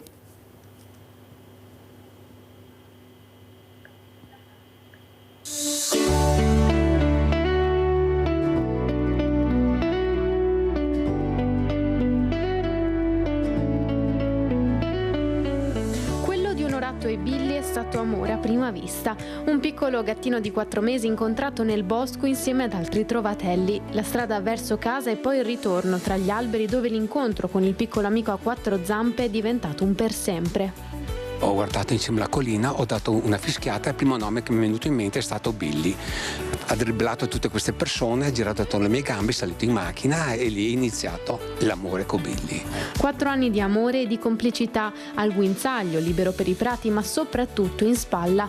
Billy da quel giorno non ha mai abbandonato il suo padrone. Billy è sempre in spalla con me, andiamo in bicicletta, in macchina, dappertutto, andiamo per i negozi, lui è sempre presente, andiamo anche in banca e lui ha la sua sedia. Sì, voglio dire, è un gatto speciale. nel bosco lui mi porta fuori, se c'è un pericolo lui mi avverte, si ferma, mi guarda e io capisco cos'è. A Conegliano, Onorato, 65 anni, e Billy, 4, sono molto conosciuti e seguiti anche sui social, dove l'innamorato pensionato pubblica il racconto delle giornate passate insieme al suo fedele amico. La particolarità che suscita dolcezza e curiosità è proprio il modo in cui Billy accompagna il padrone, standogli sempre in spalla. Lei immagina la sua vita senza questo gatto ormai, no? No, io penso proprio di no, anzi mi manca, io quando vado mi commuovo un po'. Io quando vado in giro e torno a casa, io sento la mancanza di Billy quando sono in giro. Allora, Massimo Vitturi come commenta questo meraviglioso servizio? Vedo che anche il presidente Fratta sorride. Ecco, forse i ragazzi sopra le righe, se regaliamo magari un gattino, un cagnolino, magari ritornano in sé. Cosa dice Vitturi? Visto che si sono bevuti il cervello, magari questi meravigliosi animali lo fanno ritrovare. Prego Vitturi. Beh sì, sul caso specifico che abbiamo visto nel servizio testimonia una volta di più quanto possa essere forte una relazione tra due specie così diverse, quelle di un felino e noi esseri umani, e come si possano intessere delle relazioni così profonde.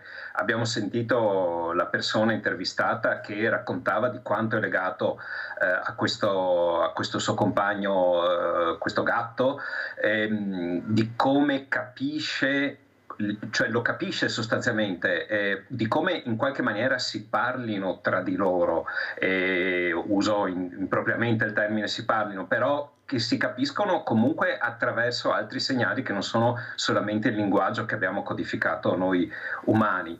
E poi in qualche maniera il gatto ha anche dato una risposta miagolando in quel momento, no? Mentre il signore è stato colto da quella malinconia, no? Rispetto ai suoi momenti senza il compagno felino. Rispetto poi agli animali, si sa che regalare animali, come dire, non è la strada giusta, perché si può regalare un pallone da calcio per la persona che è intervenuta prima, che è tifosa, si può regalare un souvenir, qualcosa, ma un animale è appunto portatore di una vita, è portatore di sentimenti ed è portatore di un'alterità rispetto a noi umani che deve essere rispettata. Quindi certo non possiamo pensare di regalare, ma sappiamo bene che esistono dei percorsi che facilitano persone che hanno problematiche di relazione sociale, che vengono aiutate da cani in particolare. Parliamo della pet therapy per capirci, che è fatta e svolta da professionisti che vivono con questi animali, che li sanno trattare. Quindi più che magari di regalare cani o gatti a queste persone che hanno delle problematiche, sicuramente però possono trarre beneficio dall'essere introdotte in un certo percorso che li supporta grazie alla presenza degli animali che sanno aprire dei canali di comunicazione con queste persone che invece hanno difficoltà a rapportarsi con i propri simili, con la società umana, e da lì poi avviare un percorso di recupero che minimizzi queste difficoltà e che ha dimostrato che anche si può portare tranquillamente a termine con dei grandi benefici. Però dobbiamo tenere sempre presente che se da una parte c'è l'umano che soffre, dall'altra parte ci sono anche degli animali che hanno il diritto di essere rispettati nelle loro esigenze, nella loro vita, nelle loro necessità etologiche e sociali. Eppure io, Vitturi, sono dell'idea che forse dobbiamo cambiare anche noi il modo di pensare. Sto parlando dei giovani, naturalmente, dei bambini. Proprio questo regalo diverso, nel senso, noi regaliamo il cellulare, regaliamo il computer, regaliamo il giubbotto firmato, regaliamo. Perché non possiamo regalare un sorriso a questi ragazzi con questi animali meravigliosi? Chi dice che questo bambino non si affezionerà, non cercherà dei valori che è l'amore, la gentilezza, la delicatezza verso questo animale? Perché quando tu ce l'hai in mano, sto parlando dei bambini, io non ho ricordi, Vitturi, di aver visto un bambino che tratta male l'animale. Io non ho ricordi. Vero. Ho visto la persona adulta che tratta male l'animale, che lo abbandona, che lo lascia nelle autostrade. Io non vedo, a parte qualche raro caso, ma che Cristo, c'è dappertutto quello. Però vedo che sono molto vicini e la delicatezza e la gentilezza che hanno con questi animali. Non a caso i peluche sono quasi tutti animali, Vitturi. Noi regaliamo il peluche. Verissimo. Allora cerchiamo di capire, vabbè, sarà la parola sbagliata, regalare, accompagniamo, ma perché non iniziare anche dall'asilo, dalle elementari, a capire il rispetto che devi avere per questa creatura? Perché alla fine è una creatura che ha bisogno di mangiare, di bere, di essere portata a spasso, cioè è la stessa cosa. Fratta, non è che dobbiamo cambiare anche sta scuola che annoia, con sta didattica pesante, con sto rinascimento, con queste cose. I ragazzi sono oltre a questo, sono andati oltre, è la scuola che si è fermata.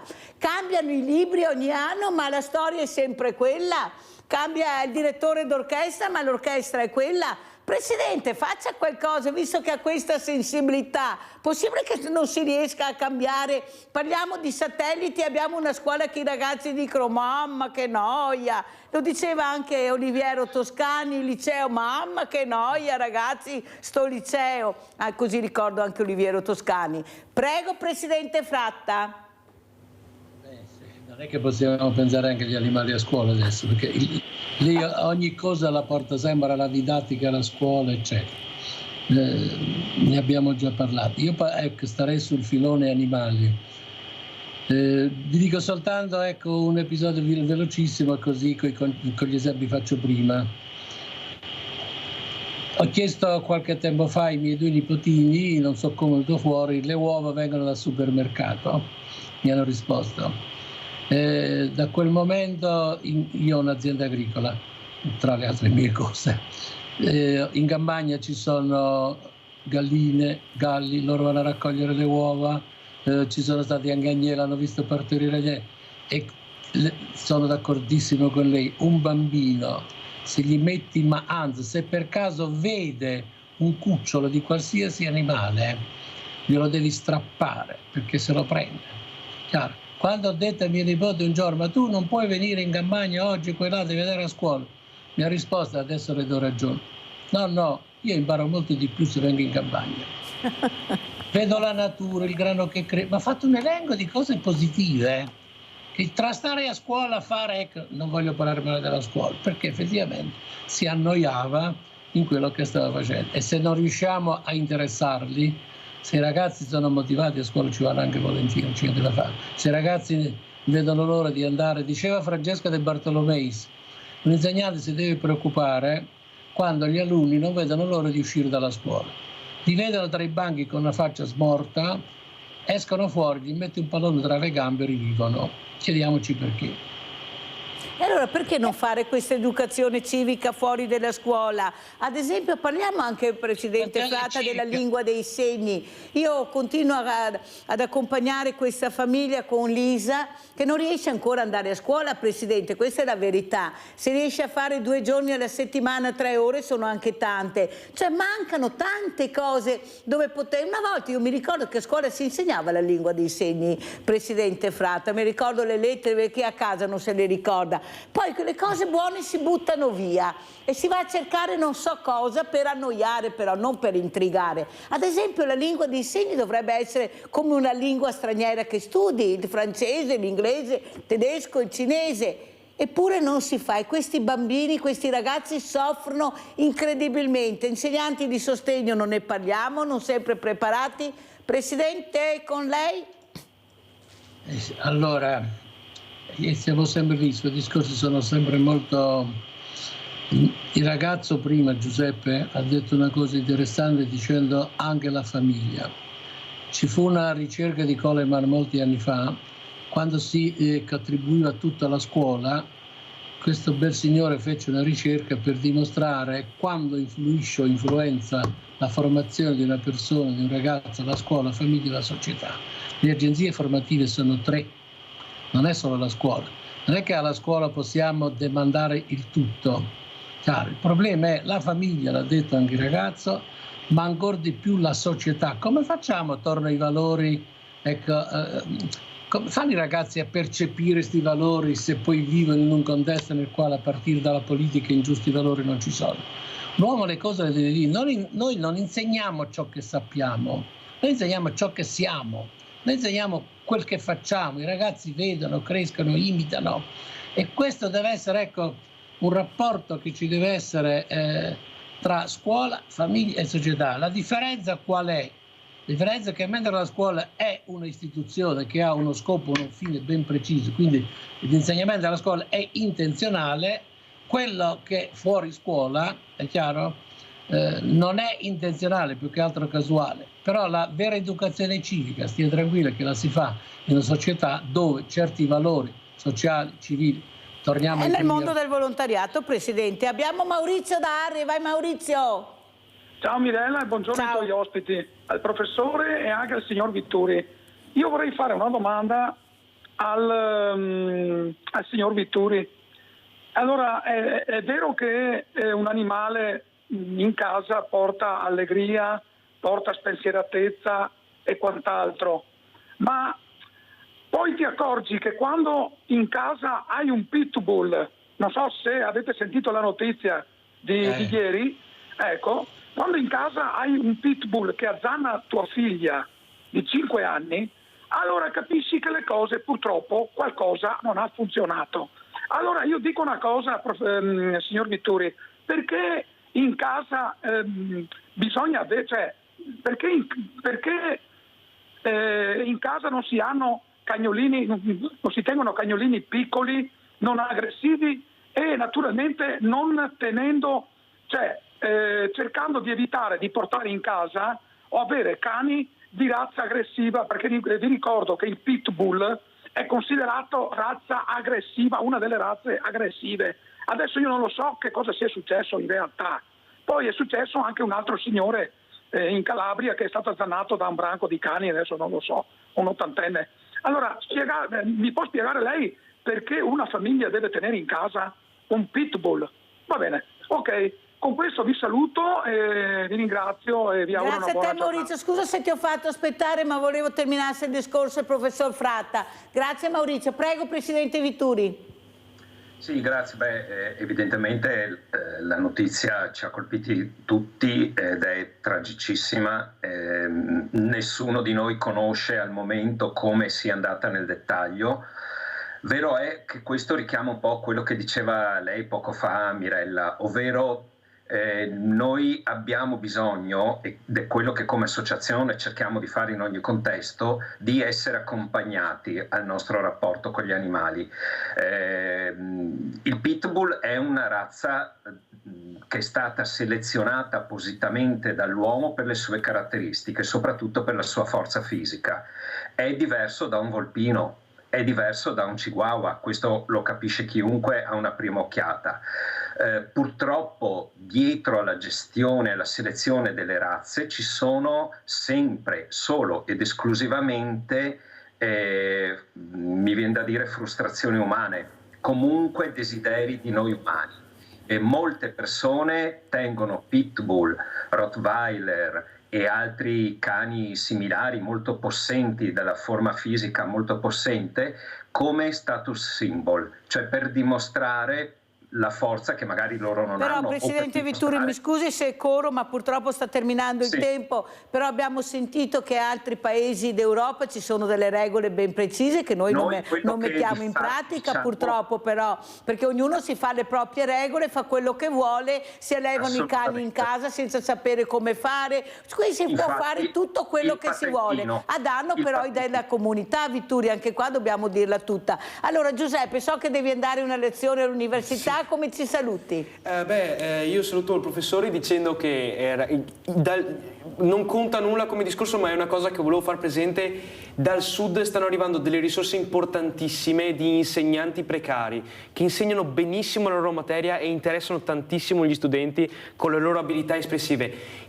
per piacere facciamo qualcosa per questi insegnanti che vengono qui, non sanno cosa gli aspetta, non sanno, devono muoversi da su e giù dal loro paese di nascita. Io la prego di sistemare questa situazione, la prego perché ci sono delle risorse che possono aiutare tantissimo gli studenti con le loro abilità, la prego.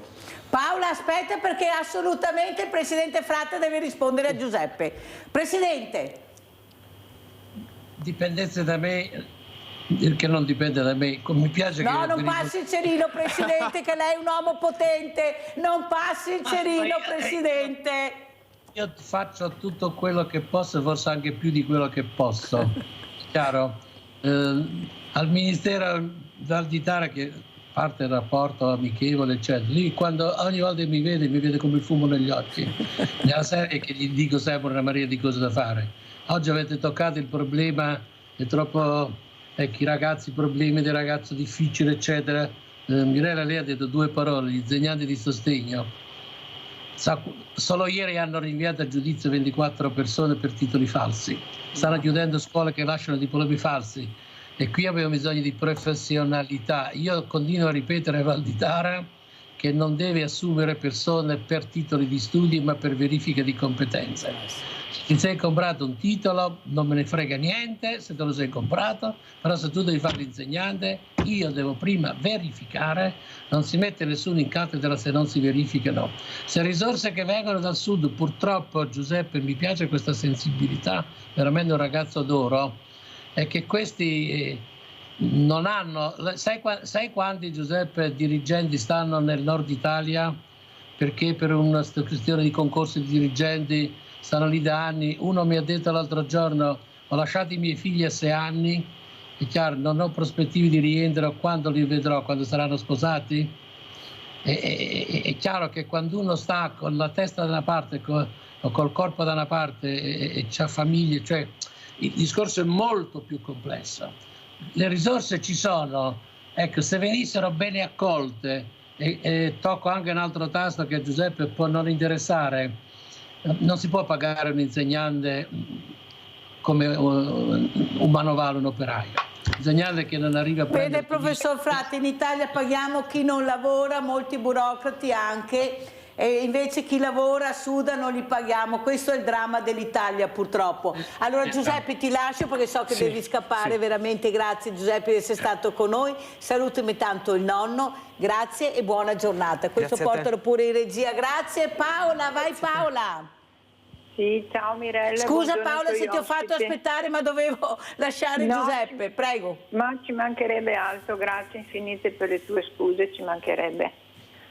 Allora, benissimo queste risorse dal sud per questi meritevoli giovani, però ricordo che anche noi anziani che facciamo vite di tortura, dove ogni mattina che vedremo gli occhi speriamo che sia l'ultimo, che avrissimo tanto bisogno, e ti ringrazio a te perché molto spesso cerchi di puntare il dito su queste vite che è veramente uguale tortura. Chiudo, non ho chiamato per questo, ho chiamato intanto anche per salutare il signore della LAV, per ricordare che sabato comunque io cerco sempre mai di puntare sulla mia vita pazzesca, assurda, dolorosa, ma sempre per dare comunque un contributo per la società, per quello che posso, e ricordare che sabato 1 marzo che sarà una manifestazione a Verona contro l'utilizzo di altri 1400 Beagle per la sperimentazione. Noi non è che non vogliamo che si venga fatta la sperimentazione, ma vogliamo quella seria, quella che dice Garazzini, quella sullo studio, non vivisezionando gli animali. Volevo anche rispondere, purtroppo il volontariato di giovani vediamo anche a solo gattare, non ve ne è neanche una, e questo invito veramente i giovani a avvicinarsi a questo mondo perché c'è tanto da dare ma anche tanto da ricevere. Volevo rispondere anche al signore che dice dei pitbull, certissimo, però ricordo che la cosa non si può eliminare così perché è molto più profonda. È chiaro che uno che se tu hai un pitbull deve essere responsabile, però dire colpiamoli tutti non è che cioè tutti i femminicidi che ci sono dobbiamo dire colpiamo tutti gli uomini. Vediamo chi è l'animale in questo caso, parlo degli animali e che magari sono stati allenati per il combattimento fra cani. Questo è il grosso problema anche di questa razza, cioè cosa sto dicendo? Che per esperienza è sempre, bastaria leggere anche proprio il libro Ecomafie, cosa c'è dietro a queste razze così volute dall'uomo. È sempre l'interesse maledetto dei soldi che muove queste razze e indirizzano in questo modo. Poi se c'è un cane problematico, assolutamente la persona deve essere responsabile. E non è che il cane si sveglia la mattina e copa un puteo o un anziano così. Sicuramente aveva dato dei segnali e questi segnali bisogna essere responsabili sia con i cani, ovviamente non parlo neanche di umani perché dovrebbe essere scontato, ma a quanto pare con tutte queste sparatorie eccetera noi pretendiamo dall'animale quello che l'uomo non fa, quindi siccome la responsabilità maggiore è nostra dovremmo noi altri in primis metterci davanti allo specchio e dire che cosa posso fare io oggi per me stesso e per quello che mi Grazie circonda. Paola, grazie, devo andare avanti, poi devo salutare anche il presidente Fratta, però prima volevo vedere questo video molto importante. Andiamo scuola Pascoli, alunni, andiamo a vedere, poi salutiamo il presidente Fratta.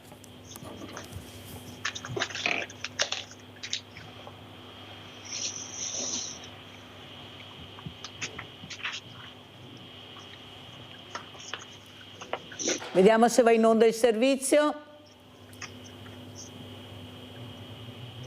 Niente, non riesco, non vedo il servizio che va in onda. Allora, Presidente, cosa ci vuole dire? Ecco, come ci saluta? Prego.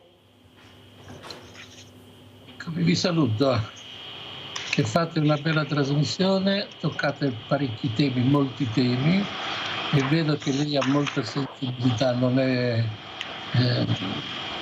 si sente, perché un conto è dire delle cose che uno deve dire, quello che uno le vive, le percepisce, e questo le fa molto onore, fa onore alla trasmissione. Che le devo dire, se vuole io posso anche mettervi in contatto con la mia Presidente del Veneto, perché quando trattate temi magari locali potrebbe essere più utile la sua presenza della mia. Se vi interessa poi ci sentiamo e vi do i collegamenti riferiti. Veramente grazie Presidente, perché ne ho proprio bisogno per questa ragazzina che ormai ha 17 anni, perciò se non la recuperiamo adesso non si può, non so come farà. E questa ragazzina che chiede alla sua mamma cosa sarà della mia vita, mamma non riesco a inserirmi nella società, capisce bene che bisogna pure iniziare da qualcuno, perché la risposta che danno non c'è solo sua figlia, ne abbiamo tanti, e questo è inconcepibile Presidente, perché questa mamma e questa ragazzina viene dalla Russia, questa famiglia li ha adottati tutti e tre fratellini per non dividerli, e sta passando le pene dell'inferno perché qualcuno non riesce ancora a capire l'importanza della lingua dei segni. Ecco, non si può, ecco, in due parole dire a questa mamma chi pensa di essere, pensa di avere solo lei una figlia con problemi, ne abbiamo tante. Questo è inconcepibile, Presidente Fratta. Perciò la ringrazio della sua disponibilità e ne farò veramente tesoro. Grazie, veramente buon lavoro e grazie di essere stato con noi. Grazie ad Attilio Fratta, Presidente Dirigenti Scolastici, collegato con noi da Foggia. Vitturi se n'è andato, è caduto il collegamento, perciò ringrazio anche Massimo Vitturi, Presidente Lavade, che è stato con noi, e adesso andiamo in pubblicità.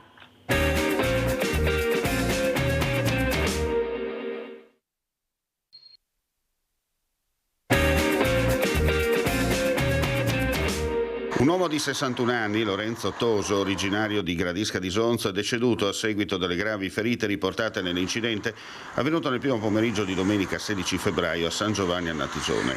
La vittima, in sella alla sua moto, stava rientrando dal motoraduno sul Bernardi a Tarcento.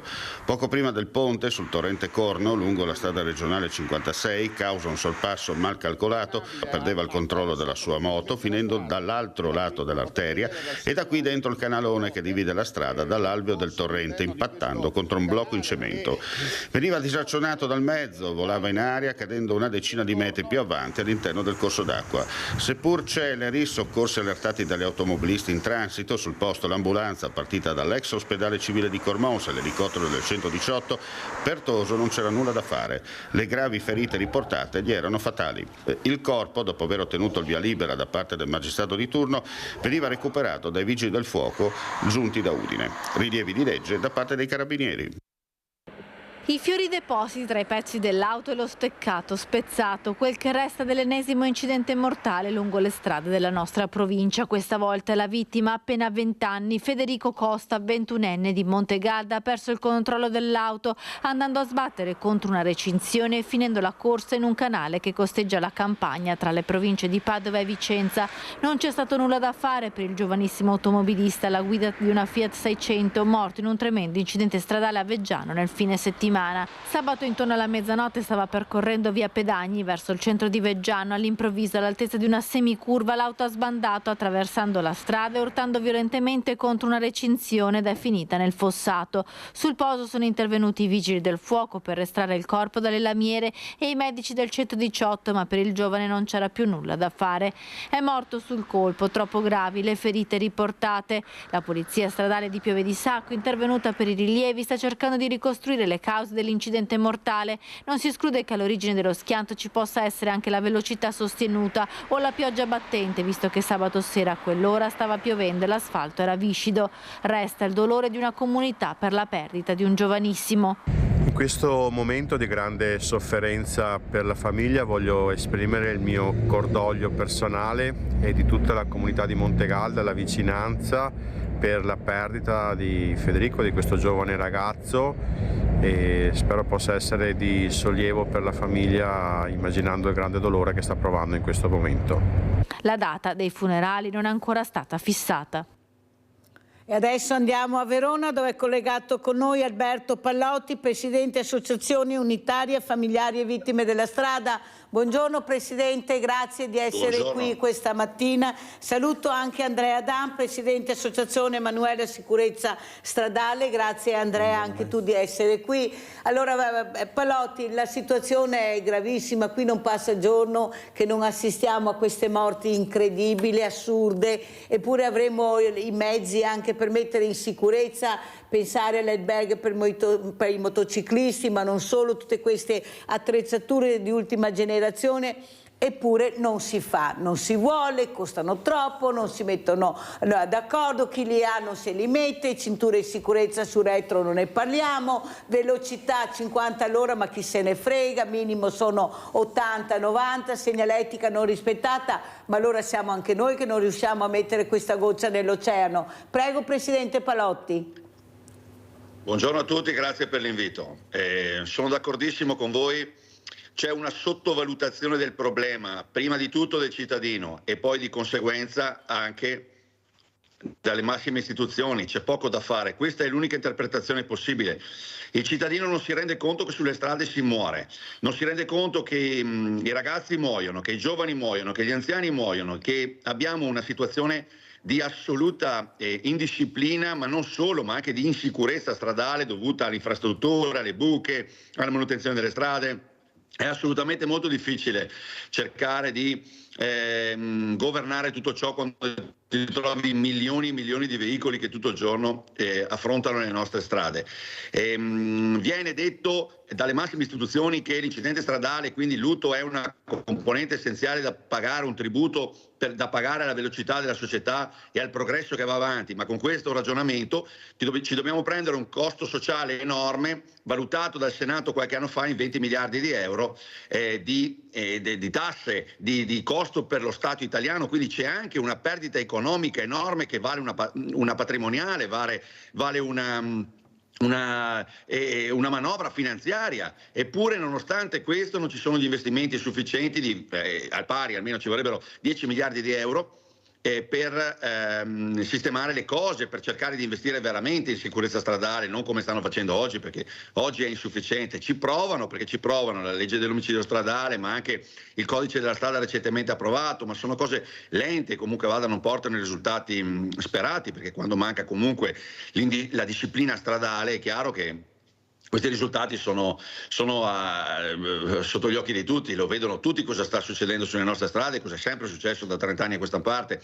La facile consolazione che si stava peggio negli anni 80, che morivano molte più persone con 12.000-13.000 morti l'anno, invece oggi ce ne sono 4.000, non ci tiene comunque consolati, non ci dà una consolazione, comunque sono 4.000 vite che se ne vanno, 12.000 feriti gravissimi, vuol dire che riporteranno conseguenze per tutta la vita. Ci sono anche quelli, non ci sono solo i morti, perché i morti fanno scalpore, ma ci sono anche i feriti, e di conseguenza le famiglie che vengono coinvolte sono ogni anno 16, 18, 20.000 famiglie coinvolte in questa strage stradale che porterà le conseguenze per tutta la vita, eppure nonostante 20.000 famiglie non c'è un partito politico veramente che abbia voluto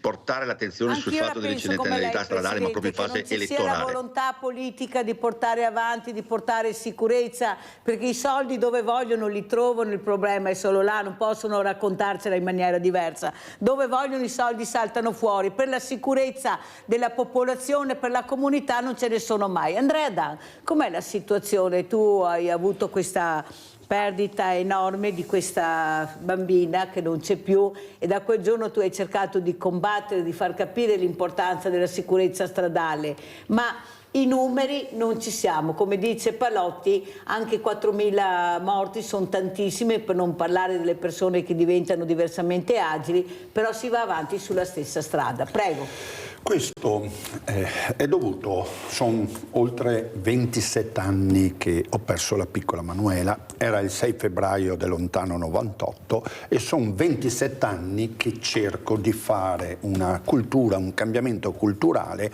per quanto riguarda la prevenzione, la formazione e la repressione della strada.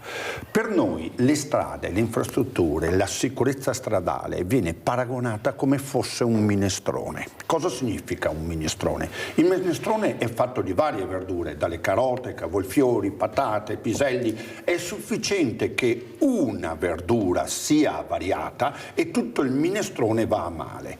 Se andiamo a vedere nelle incidentistiche stradale, tante sono le cause, concause: abuso d'alcol, abuso di droga, cellulari, disattenzione, velocità, punto critico.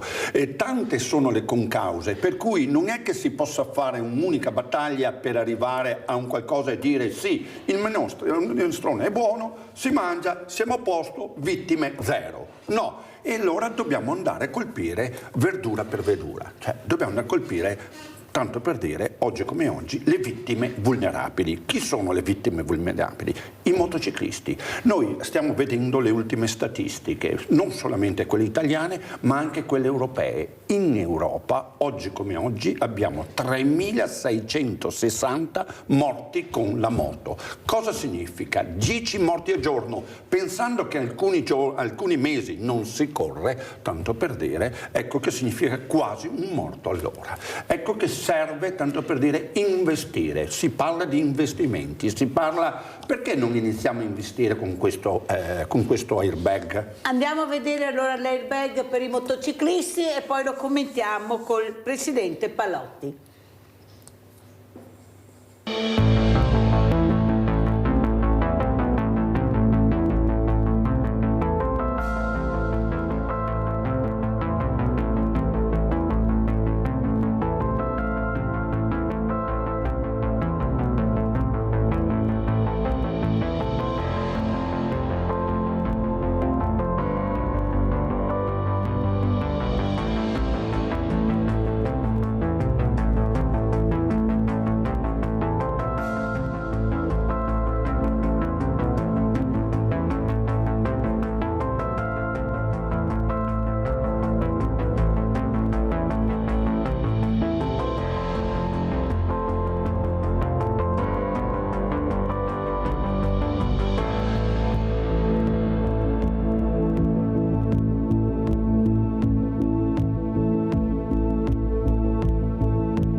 Abbiamo visto questo video, Presidente Pallotti, il problema è che forse anche le associazioni si devono unire, siamo troppi disuniti, siamo in tanti ma siamo disuniti, ognuno fa il proprio percorso, io sono più grande, io ho più numeri, io ho più soldi, ma alla fine quello che vogliamo fare tutti è il bene della comunità. Ecco, noi siamo nati forse per questo, per aiutare a fare del bene alla comunità e noi stiamo cercando di fare questa raccolta di firme con anche i familiari italiani vittime della strada e altre associazioni, proprio per un unico obiettivo, quello di riuscire a capire, e porteremo a Bruxelles queste firme che verranno raccolte, per far capire l'importanza di investire sulla comunità, su un bene comune. Non è possibile perdere queste persone per degli sbagli anche voluti, non voluti, quando abbiamo gli strumenti che possono veramente impedire che questa persona muoia o si faccia così tanto male. Noi abbiamo visto questo airbag, ma ci sono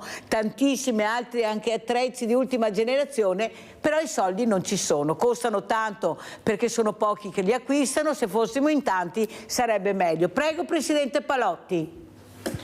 Allora, il discorso degli airbag che ho appena visto è molto interessante, come tutti quei progressi tecnologici che ci danno la possibilità di cercare di capire come fare per diminuire la strage stradale. I motociclisti è un problema molto grande, è vero.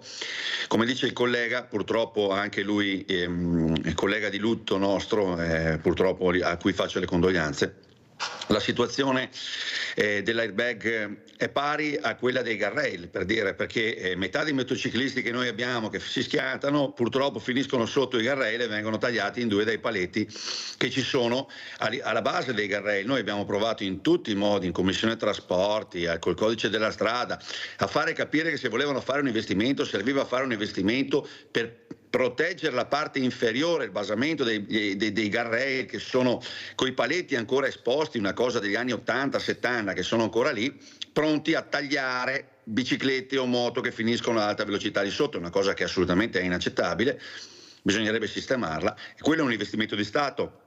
Perché se voi pensate che un motociclista, un motorini, chi ha i motorini ma anche chi ha i ragazzi giovani possa investire autonomamente nella propria sicurezza dei soldi che servono per comprare l'airbag per la moto, è un'illusione, una pia illusione, perché non sono disposti a investire in tutto ciò.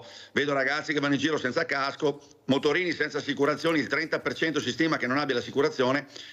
Pensate voi che queste persone possono andare poi a comprare un airbag per difenderli nel caso di incidente? Non hanno neanche l'assicurazione, quindi questo è il problema di base che noi abbiamo, e al cittadino manca la cultura, e poi lo Stato non recepisce proprio perché il cittadino non chiede a gran voce maggior sicurezza, perché se tanti cittadini, 3 milioni, 4 milioni, come quali sono quelli toccati da incidenti stradali, perché noi abbiamo 3 milioni di cittadini in Italia dagli anni 70 toccati in qualche modo dall'incidente stradale, se voi chiedete a qualcuno, qualche parente, amico, è rimasto sicuramente toccato da un amico che è morto, da un familiare o che ha avuto un incidente molto grave, è una cosa che praticamente c'è in ogni famiglia italiana, eppure non c'è una chiamata, veramente una chiamata importante per la sicurezza stradale. Noi abbiamo provato a sentire tante persone malluto dopo un incidente stradale, ti schiaccia, ti distrugge, trovi persone come me, come il collega in trasmissione, come tanti altri, qualcuno altro che fa qualcosa anche per gli altri, ma la maggior parte si lascia demolire, si lascia distruggere oppure accantona l'incidente. Anche le forze, perché in politica contano i numeri,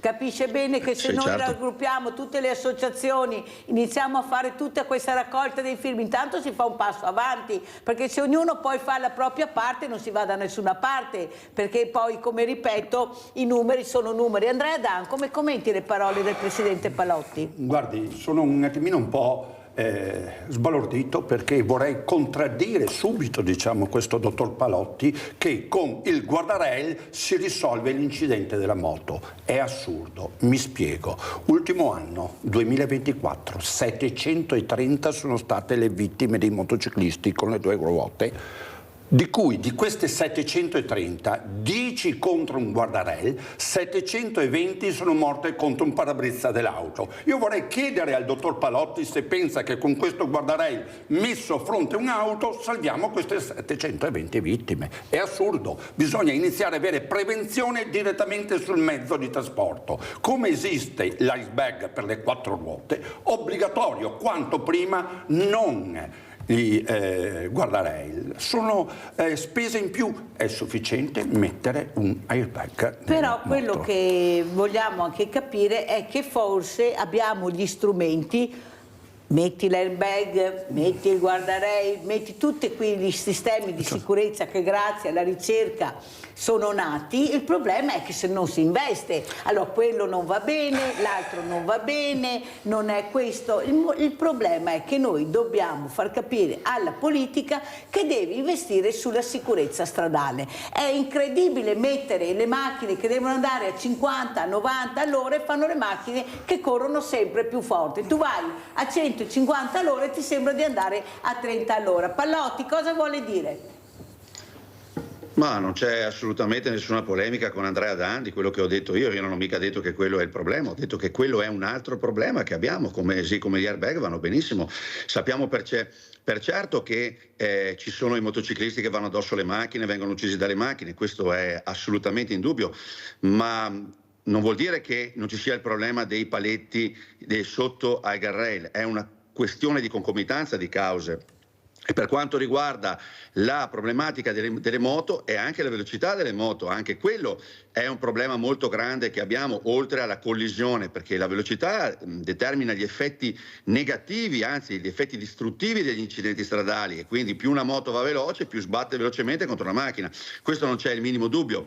Quindi da quel punto di vista, poi se mi chiedete le associazioni come tutte le persone hanno punti di vista diversi, è molto difficile associarsi perché fino a quando non introdurremo una rendita per quanto riguarda il post incidente stradale invece dei risarcimenti quota capitali che sono assolutamente impropri in questi casi, almeno la possibilità di dare alla rendita come fa l'INAIL, non riusciremo a fare l'associazionismo che tanto oggi speriamo, perché noi ci abbiamo provato da 20 anni in tutti i modi ad aggregare persone.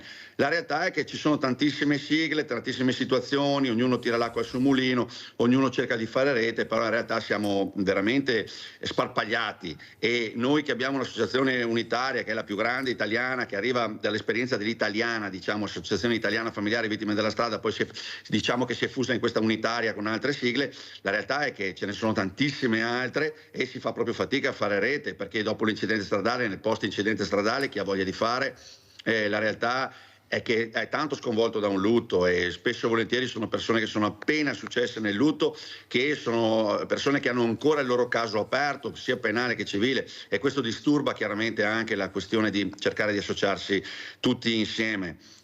Abbiamo Raffaele da Padova. Pallotti, se non mi cade la linea, poi continuiamo. Vai Raffaele. Buongiorno. Buongiorno. Vorrei solo un'informazione. Voi avete fatto vedere l'airbag per una persona alla guida della moto? Sì. Buongiorno. Allora, io sono Sì, abbiamo capito Raffaele, vai avanti. Vorrei solo un'informazione. Voi avete fatto vedere l'airbag per una persona conducente della moto, ma se sono due persone, quello dietro... Anche lui lei. No. Prego Andrea Dan, risponde Andrea Dan a Raffaele da Padova. Prego Andrea. Sarebbe già un grande obiettivo mettere un airbag su una moto. Certo che poi quando l'airbag della moto diventerebbe obbligatorio a livello europeo, per cui ci fosse una legge che ti dà obbligo in tutte le moto, questo cosa significa? Che tutte le case produttrici, tutte le case che vanno a produrre le nuove moto si metteranno a prima produrre dei prototipi, anche per due nelle motociclisti, e come ci sono i due caschi ci saranno anche i due airbag o un unico airbag, però servono di fondi, si parlava prima di fondi e qui mi dispiace anche poter contraddire in qualche modo anche il dottor Pallotti che dice che l'unione sulle associazioni è una parte economica. L'associazione, il volontariato non ha nessun fine economico, associazione volontario significa farlo per alcuni principi, anzi colgo l'occasione per aprire un abbraccio a tutte le associazioni che esistono, che già promuovono, perché unirsi, formare un associazionismo sul volontariato significa portare avanti varie idee. Un'altra cosa importante è che quella che veramente sta a cuore a questi familiari che abbiamo letto, Presidente Pallotti, di questa persona che ha ucciso questa queste due creature o due cugine. Ecco, io sono amica anche della mamma, questa persona che ha ucciso adesso appunto può fare i lavori socialmente utili, non so se lei lo sa Pallotti? Lo prendo adesso. Lo prende adesso, eppure è uscito sul giornale, ecco, mi sembra anche, leggo, perché è anche da capire, siccome questi genitori sono amici di Sveglia Veneti, sono venuti più volte in trasmissione, non so come la prenderanno, ecco, lavorerà nel settore dell'edilizia e farà volontariato 8 ore alla settimana. E mi sembra che sia anche un'associazione, Associazione Familiari e Vittime della Strada di Milano. Lei ne sa qualcosa? No, lo prendo adesso, però so che una misura alternativa alla pena a volte vengono affidati a associazioni, anzi a volte spesso vengono affidati a associazioni per eseguire i lavori di pubblica utilità, è un modo per riparare alla pena alla quale sono stati condannati. Ma chi è questa associazione di Milano? Ce n'è un'altra ancora? Allora Pallotti, perché non riesco più a capirci niente, cioè chi è questa associazione? Come è scritto qua, è sul giornale di oggi, perciò non è che io leggo delle cose sbagliate, anzi Mi lega la sigla qual è? Allora, Associazione Familiari Vittime della Strada di Milano. Li ho sentiti, ma non c'entrano niente con noi, non li conosco. Ecco. No, fa bene, perché veramente anche noi non riusciamo più a capire quante associazioni ci sono, chi sono, di cosa si occupano, ecco, vogliamo, poi approfondiremo naturalmente. Ma non è il caso, Pallotti, cosa dice di fare assieme questa raccolta di firme, visto che abbiamo altre associazioni, tutti assieme per cercare di entrare in questo mondo? Abbiamo già parlato con gli europarlamentari, con Cristina Guarda, con Elena Donazzà, abbiamo parlato con altri che hanno aperto, però bisogna che raccogliamo i numeri, è inutile che se non andiamo i numeri, cioè diamo i numeri veramente. Cosa dice Pallotti? Certo. È d'accordo di unire le forze? D'accordo al 100%.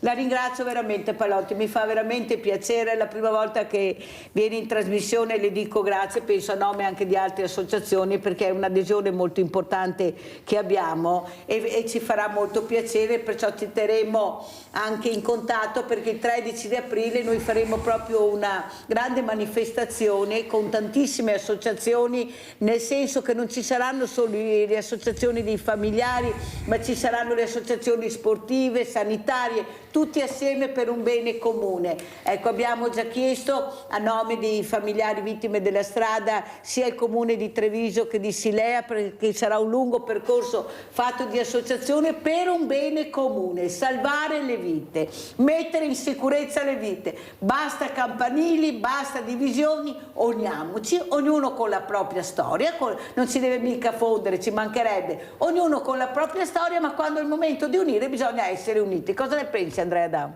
È un principio, è la vita, è l'unione. Esisteva una volta, diciamo, anche l'unione parrocchiale, la chiesa, ogni paese, le proloco, tutto questo porta all'unione. Io volevo aprire un attimino, visto che sono appena rientrato dal Marocco e ho avuto l'opportunità anche di visitare una città stupenda, Casablanca. Casablanca che, se non erro, non di notte e di giorno, ma supera gli 8 milioni di abitanti, per cui Milano, Roma, diciamo, e parte di Torino insieme, e vedere cosa fanno lì le istituzioni. Cioè, noi dobbiamo iniziare a imparare ciò che fanno anche l'estero. Ci sono degli autobus di ultima generazione che all'interno, diciamo, hanno il wifi, per cui libero, tanto per dire, per cui uno che sale ha direttamente, ma soprattutto può anche salire uno con la carrozzina da solo, con la velocità di ogni fermata. È una cosa eccezionale. Impariamo anche e andiamo anche a confrontarsi le istituzioni nazionali, locali, governative, italiane con ciò che fanno all'estero. Delle volte copiare non fa male, se è una cosa buona basta copiarla, visto che è già veramente messa in pratica. Allora, Presidente Pallotti, una cosa che le sta molto a cuore, ad esempio, anche voi, tante battaglie, tante storie incredibili, però veramente quello che tra traspare che tutti quanti il bene comune è salvare le vite. I numeri sono troppo alti anche adesso, come dice, ha spiegato molto bene lei, erano molto di più ma sono sempre tantissimi lo stesso. Io penso a questi genitori e questi familiari che perdono questi figli, è una cosa straziante, una cosa che non si può neppure descrivere. Secondo lei perché la politica è così lontana, sente ma non ascolta che è diverso? Prego Palotti. Perché per risolvere il problema della strage stradale dovremo incidere sulle patenti e sulla circolazione stradale, che oggi come oggi è un bene supremo che supera qualsiasi interesse possibile del proteggere la vita umana. Quindi ci sono soldi, i trasporti, le merci, le vacanze, le strade, le buche, è una tematica enorme, e senza contare i risarcimenti dei danni, che è un business mostruoso che portiamo alle assicurazioni, lasciamo in mano le assicurazioni private, perché è chiaro che se noi lasciamo 9 miliardi, 10 miliardi, anche 13 miliardi secondo la nostra stima personale di utili assicurazioni private per quanto riguarda l'RC auto, noi stiamo dando soldi alle assicurazioni private quando invece l'INAIL non lo fa, perché l'INAIL trattiene i soldi per lo Stato e l'INAIL è il tesoro dello Stato. Se voi pensate il ministro del tesoro quanti soldi incamera ogni anno dall'INAIL, cioè dalla differenza tra premi riscossi e risarcimenti pagati, quindi in realtà è lo Stato italiano che concede alle assicurazioni private la possibilità di trattenere gli utili quando non ha mai fatto un'assicurazione di Stato, esattamente come fa l'INAIL. E tutte queste cose qua, dopo voi mi chiedete la politica. Certo, la politica noi le cose le abbiamo proposte più e più volte per cercare di fermare questa cosa e di aumentare gli investimenti, di aumentare la sensibilità stradale, ma manca la concezione, manca di base la voglia di farlo, perché la tematica scuote e coinvolge interessi grandissimi che noi li abbiamo visti in campo quando si è parlato di omicidio stradale, ma anche quando si è parlato del codice della strada. Hanno fatto di tutto per boicottare la legge dell'omicidio stradale. Basta che guardate in Parlamento tutti gli interventi che hanno fatto, è tutta roba che non vi sto raccontando io, cioè sono nei verbali delle sedute della Camera e del Senato. Hanno provato di tutto. Perché disturbare la legge dell'omicidio stradale? Perché avevano paura delle conseguenze di questa legge sulle patenti, perché adesso ci sono delle persone che hanno la patente ritirata a vita o comunque vada per 10 anni, 15 anni, 5 anni, e questo spaventa moltissimo anche il politico, perché poi ci guida anche il politico sulla strada. Eh sì, anche ne hanno preso anche più di qualcuno che guidava a una velocità folle. Allora Andrea Dan, come commenti le parole di Palotti? Fa paura, ecco, parlare di questo, mettere in pratica questo, perché può coinvolgere anche la politica, voti soprattutto, perché è quello il problema. Guardate che ieri ho parlato con un medico, mi ha detto: Mirella, è tutto fermo, non si muove più paglia, sono tutti in campagna elettorale e noi ne riparleremo fra un anno, forse 2, per risolvere, se riusciremo a risolvere anche un solo problema. Adesso è completamente tutto immobilizzato, tutto fermo per le votazioni. Prego Andrea Dan. Il codice stradale, le nuove regole sulla strada non portano assolutamente voti. Se andiamo a valutare, noi abbiamo lavorato per oltre 4-5 anni, ho fatto la maratona fino a Roma, sono andato giù per poter promuovere questo nuovo codice della strada. Questo nuovo codice della strada che è uscito ora ha cambiato poche regole ed è un'unica cosa che è molto, tanto per dire che la vedo molto positiva, che a livello mediatico, a livello comunicativo si parli di questo nuovo codice della strada, e questo a livello culturale, a livello dell'utente che usa l'auto, sta più attento quando si mette alla guida. Perché ha paura, ma non ha paura dell'incidente, non ha paura di avere un morto, un familiare, ha paura che la patente venga ritirata. C'è un grande slogan da parte, diciamo, della polizia stradale che dice sempre: guardate che è sempre meglio, piuttosto che la polizia stradale chiami casa dicendo vieni a prendere tuo figlio perché gli è stata ritirata la patente, è meglio questo piuttosto di una chiamata, una visita della polizia che ti porti la patente ma il figlio è morto in strada. Allora vediamo anche se la regia trova l'airbag sull'auto, questo nuovo airbag che è stato presentato qui a Sveglia Veneti da questa ditta veneta che è molto importante per far capire che anche questi imprenditori, questa è un'imprenditrice che ha portato questo a Sveglia Veneti, per far capire la sensibilità che c'è su questo tema. Palotti, lo presenteremo proprio il 13 di aprile, è stato già omologato, a tutte le carte in regola per essere veramente messo su queste macchine, e adesso se lo trovo glielo farò vedere. Come vede ci comincia anche da parte degli imprenditori che si occupano di questo di avere una certa sensibilità, però bisogna essere uniti, se no non si va da nessuna parte. Prego Palotti. Assolutamente, la voce unita è una voce più forte, è una voce che spaventa di più. D'altronde per ottenere la legge dell'omicidio stradale abbiamo dovuto andare in tutte le associazioni davanti al Parlamento e quasi incatenarci, e alla fine il risultato è arrivato proprio perché la forza popolare alla fine ha portato un risultato importante. Allora vediamo se è pronto, se hanno trovato il video della macchina, perché è un video molto importante che fa capire come la tecnologia e la ricerca ha fatto passi da gigante. Tu dicevi, Andrea Dan, il Marocco ha questi mezzi di trasporto che sono fantastici, come vedete le cose ci sono, il problema è gli investimenti. In Marocco hanno anche i dissalatori, ad esempio, e noi ancora non si parla di dissalatori perché costano tanto. Vuol dire che in Marocco ci sono anche tanti soldi che investono, c'è un re ancora in Marocco, e là è una realtà diversa, o sbaglio? Ma il Marocco, dobbiamo ricordare che ha solamente 37 milioni di abitanti. Quanti abitanti sono a livello europeo? Europeo significa Italia, Francia, Germania. Io non penso che possa essere una comparazione economica da confronti di un continente nei confronti di uno Stato. Cioè forse manca proprio delle idee concrete a livello di Strasburgo e Bruxelles, ma non portarne avanti migliaia. Unica sola: salvate una vita umana.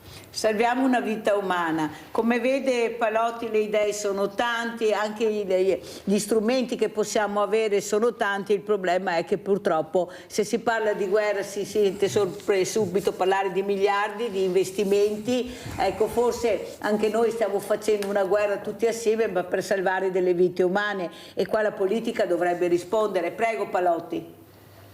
Assolutamente, sono d'accordo con voi, stiamo dicendo cose che ormai sono trite da 25 anni, sono sempre attuali, ma è sempre così. Io sono partito nel 2004, sono passati 21 anni e si dicevano le stesse identiche cose che diciamo oggi. La politica deve ascoltare, i passi li abbiamo fatti perché da allora le vittime sono state più che dimezzate, ma oggi siamo a un momento nel quale sembra fisiologico, perché da 3.000 morti siamo passati a 4.000, c'è stata la finestra del Covid che non moriva più nessuno e allora erano tutti contenti, ma in realtà non funziona così. L'incidente stradale è un animale feroce che può essere paragonato a un animale feroce che va tenuto in gabbia con la porta ben chiusa, non c'è niente da fare. Invece l'attenzione quando cala riprende, come sta succedendo in questo periodo, sta succedendo proprio questo. Allora andiamo a vedere questo airbag, così lo facciamo vedere anche a Palotti. Spero che venga a trovarci il 13 aprile anche con la sua associazione. È come un materasso, vede Palotti, che si apre, che parte, la macchina si impenna un po', e però non va a sbattere contro il corpo contundente. È una ditta veneta, una ditta nostra. Ecco, ho avuto questa imprenditrice che l'ha presentato. Cosa ne pensa Palotti? Sembra una cosa molto interessante, da valutarlo, da vederlo bene, però sì, sembra una cosa molto interessante. Gli ostacoli fissi sono una parte importantissima e grave degli incidenti stradali. Noi abbiamo provato in tutti i modi con le balle di fieno, ma anche con l'acqua. Ci sono altri paesi europei che si sono distinti per questa azione che hanno fatto importante per coprire gli ostacoli fissi. Come stanno facendo? Sembra vederlo così, sembra buono vederlo così, bisognerebbe studiarlo. È stato anche omologato anche dalla Regione Veneto, ha tutte le carte in regola per andare avanti, perciò non è che presento una cosa che deve avere ancora certe autorizzazioni. È stato deciso che è una cosa che veramente fa molto bene, perché salva la vita, ed è una cosa veramente importante. Molto interessante. Molto interessante, infatti anch'io l'ho trovata, anzi ho ringraziato questa imprenditrice la quale ha spiegato il perché io ho dei figli e vorrei che i miei figli vivessero a lungo e non incontrassero queste difficoltà, visto che abbiamo la possibilità anche di creare, perché siamo anche di creativi, non c'è niente da fare, abbiamo il DNA. ecco, per cercare anche di mettere in sicurezza queste vetture. Allora, un'altra cosa, Andrea, anche volevo chiederti, ecco, dopo tanti anni questa persona che andrà a fare questo volontariato, ecco, questo percorso, ecco, come la prenderanno Barbara, ecco, e suo marito? Veramente sarà una cosa devastante per loro. Tu cosa ti senti di dire? Ecco, condividi quello che è stato deciso di fare questo percorso a questa persona che ne ha ucciso ben 2 creature che non c'entravano niente, per fortuna si sono salvate le bambine, però sia Barbara Rizzotto che Ala Fragrasso sono devastati da questa notizia. Prego. Sono dalla parte dei genitori, dei familiari, delle sorelle di queste vittime. Ecco un altro punto cruciale che lo prenderemo in esame quanto prima, è quello che quando si arriva ad un processo, quando c'è una parte giuridica, quando c'è il momento di una sentenza, mai e poi mai si è dalla parte della vittima, si è dalla parte del reo. Dato gli daremo 2 anni, 3 anni di condizionale, è un omicidio sempre stradale, però raramente in Italia con migliaia di incidenti mortali si va in galera. È un reato più grave rubare la mela del giardino del vicino e si finisce dentro se in flagranza, e se in flagranza di un incidente stradale non si va in galera. Io, ahimè, tocco anche un saluto particolare anche alla famiglia del 17enne al Fadalto. C'è un ragazzo che era nella sua corsia e uno con l'auto, tanto per dire, sbadatamente, diciamo, è andato nella corsia dall'altra parte. C'è il ragazzo che è in fin di vita e questo è anche sfuggito, per cui io chiedo qui revoca a vita della patente, perché se uno provoca un incidente stradale non può fuggire dal reato. Sentiamo Pallotti come commenta, ecco, questa decisione che è stata presa di fare questo inserimento con questo percorso di volontariato a questa persona ubriaca che è scappato, che ne ha ucciso veramente 2, non una ma 2 persone, 2 giovani donne che hanno lasciato anche una mamma le loro figlie. Prego. Allora, per quanto riguarda l'aspetto magistratura, è chiaro che la magistratura ha un ruolo importante in tutto ciò e io vedo un'assoluta disattenzione, anche un assoluto garantismo nei confronti degli imputati, che vengono protetti sostanzialmente a scapito delle famiglie che rimangono nel loro dolore, ma anche lì è una questione di forza. Le famiglie tendono a affidarsi a persone che guardano spesso e volentieri gli risarcimenti e non guardano spesso e volentieri la parte penale. Noi abbiamo moltissimi casi di famiglie che non si costituiscono parte civile addirittura perché hanno già liquidato il loro danno prima della fine del procedimento penale. Quella è una scelta assolutamente che pone l'attenzione sul fatto che si pone più attenzione sui soldi da ricevere piuttosto che dalla giustizia penale. Ricordiamoci che quando una persona accetta un risarcimento danno, la persona è lui che dà la vita, sono loro che danno il valore della vita umana, e questo ci dà l'esatta rappresentazione di questa situazione, perché poi i giudici tendono a svalutare la vita umana proprio perché tanto c'è il risarcimento che paga e comunque c'è una persona che deve essere reinserita, quindi non mi meraviglia questa decisione da parte del giudice in un caso che non conosco approfonditamente, non si sono rivolti a noi, quindi sto parlando così per sentito dire, per quello che si legge dai giornali o quello che dite voi, ma la realtà è che si affidano le persone in maniera anche troppo superficialmente, come può apparire questo caso, a fare i servizi sociali, diciamo, di riparativi, però da un lato loro protestano perché dicono il reo deve essere messo in condizione di poter recuperare. Questo è una sorta di riabilitazione che dà la pena, che è una cosa logica, che uno dice non possiamo chiuderli dentro una cella, anzi ucciderli. In America li uccidono chi sbaglia e fa degli errori molto gravi. Qua in Italia la pena di morte non esiste, l'ergastolo praticamente non esiste, di sicuro non è previsto per gli incidenti stradali. Qua sono previste delle pene molto severe che ci pongono, diciamo, nella più severità possibile di ogni paese al mondo, perché nessuno ha la legge dell'omicidio stradale che prevede pene fino a 18 anni. Quando siamo andati in Parlamento, qualche politico... Sì, quando siamo andati in Parlamento qualche politico ci ha detto scusa, ma voi state paragonando l'omicidio stradale all'omicidio volontario, conviene dire quando ammazzi uno ubriaco dire che volevi ucciderlo, cioè che prendi meno pena, cioè chi uccide oggi volontariamente a volte prende 12 anni, 11 anni, ti conviene dire quello piuttosto dire che sei scappato perché eri ubriaco dall'incidente. In realtà il paradosso dopo esiste, però questo dà l'esatta dimostrazione. Basta Pallotti perché non ho più tempo, comunque la ringrazio di queste parole. Saluto Alberto Pallotti, sì. Presidente Associazione Unitaria Familiari e Vittime della Strada, ringrazio Andrea Dan, Presidente Associazione Emanuele Sicurezza Stradale, grazie, adesso andiamo a pranzo con la proposta di Mirella. Polpette croccanti. Nei castelli valdostani vi sono affreschi in cui tra dame, cavalieri e guerrieri si può vedere un medievale banco di vendita del formaggio, in cui si riconoscono le tipiche forme di fontina.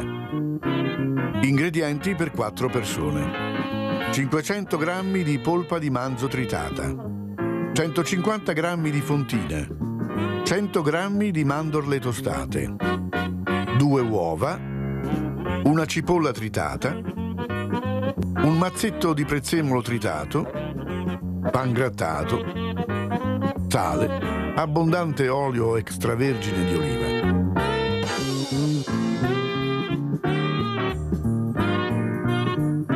Tritate la fontina grossolanamente e le mandorle.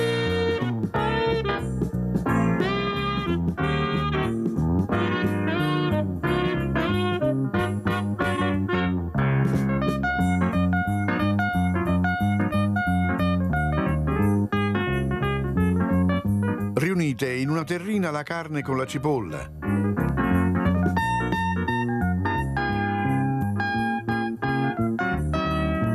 Il formaggio.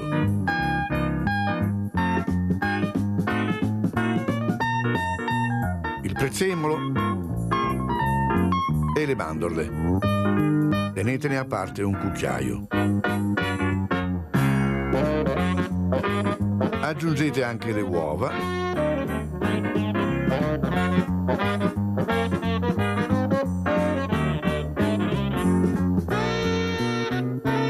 Salate e mescolate con cura, fino a ottenere un composto ben amalgamato.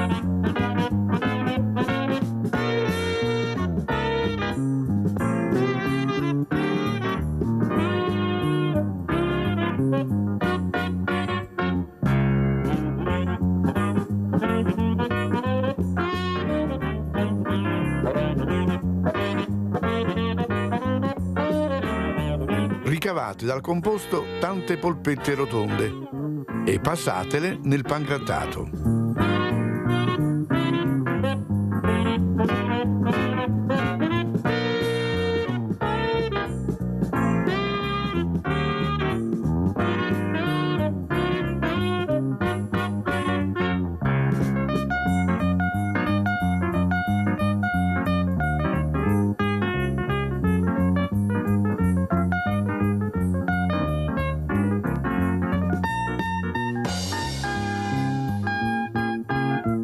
In una padella a bordi alti fate scaldare l'olio e friggetevi le polpette,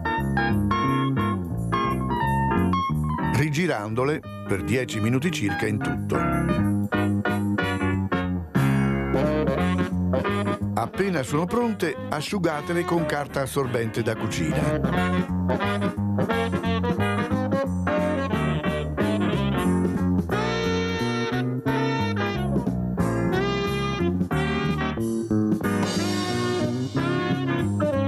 E servitele ben calde, decorando con le mandorle rimaste e qualche ciuffo di prezzemolo. E buon appetito!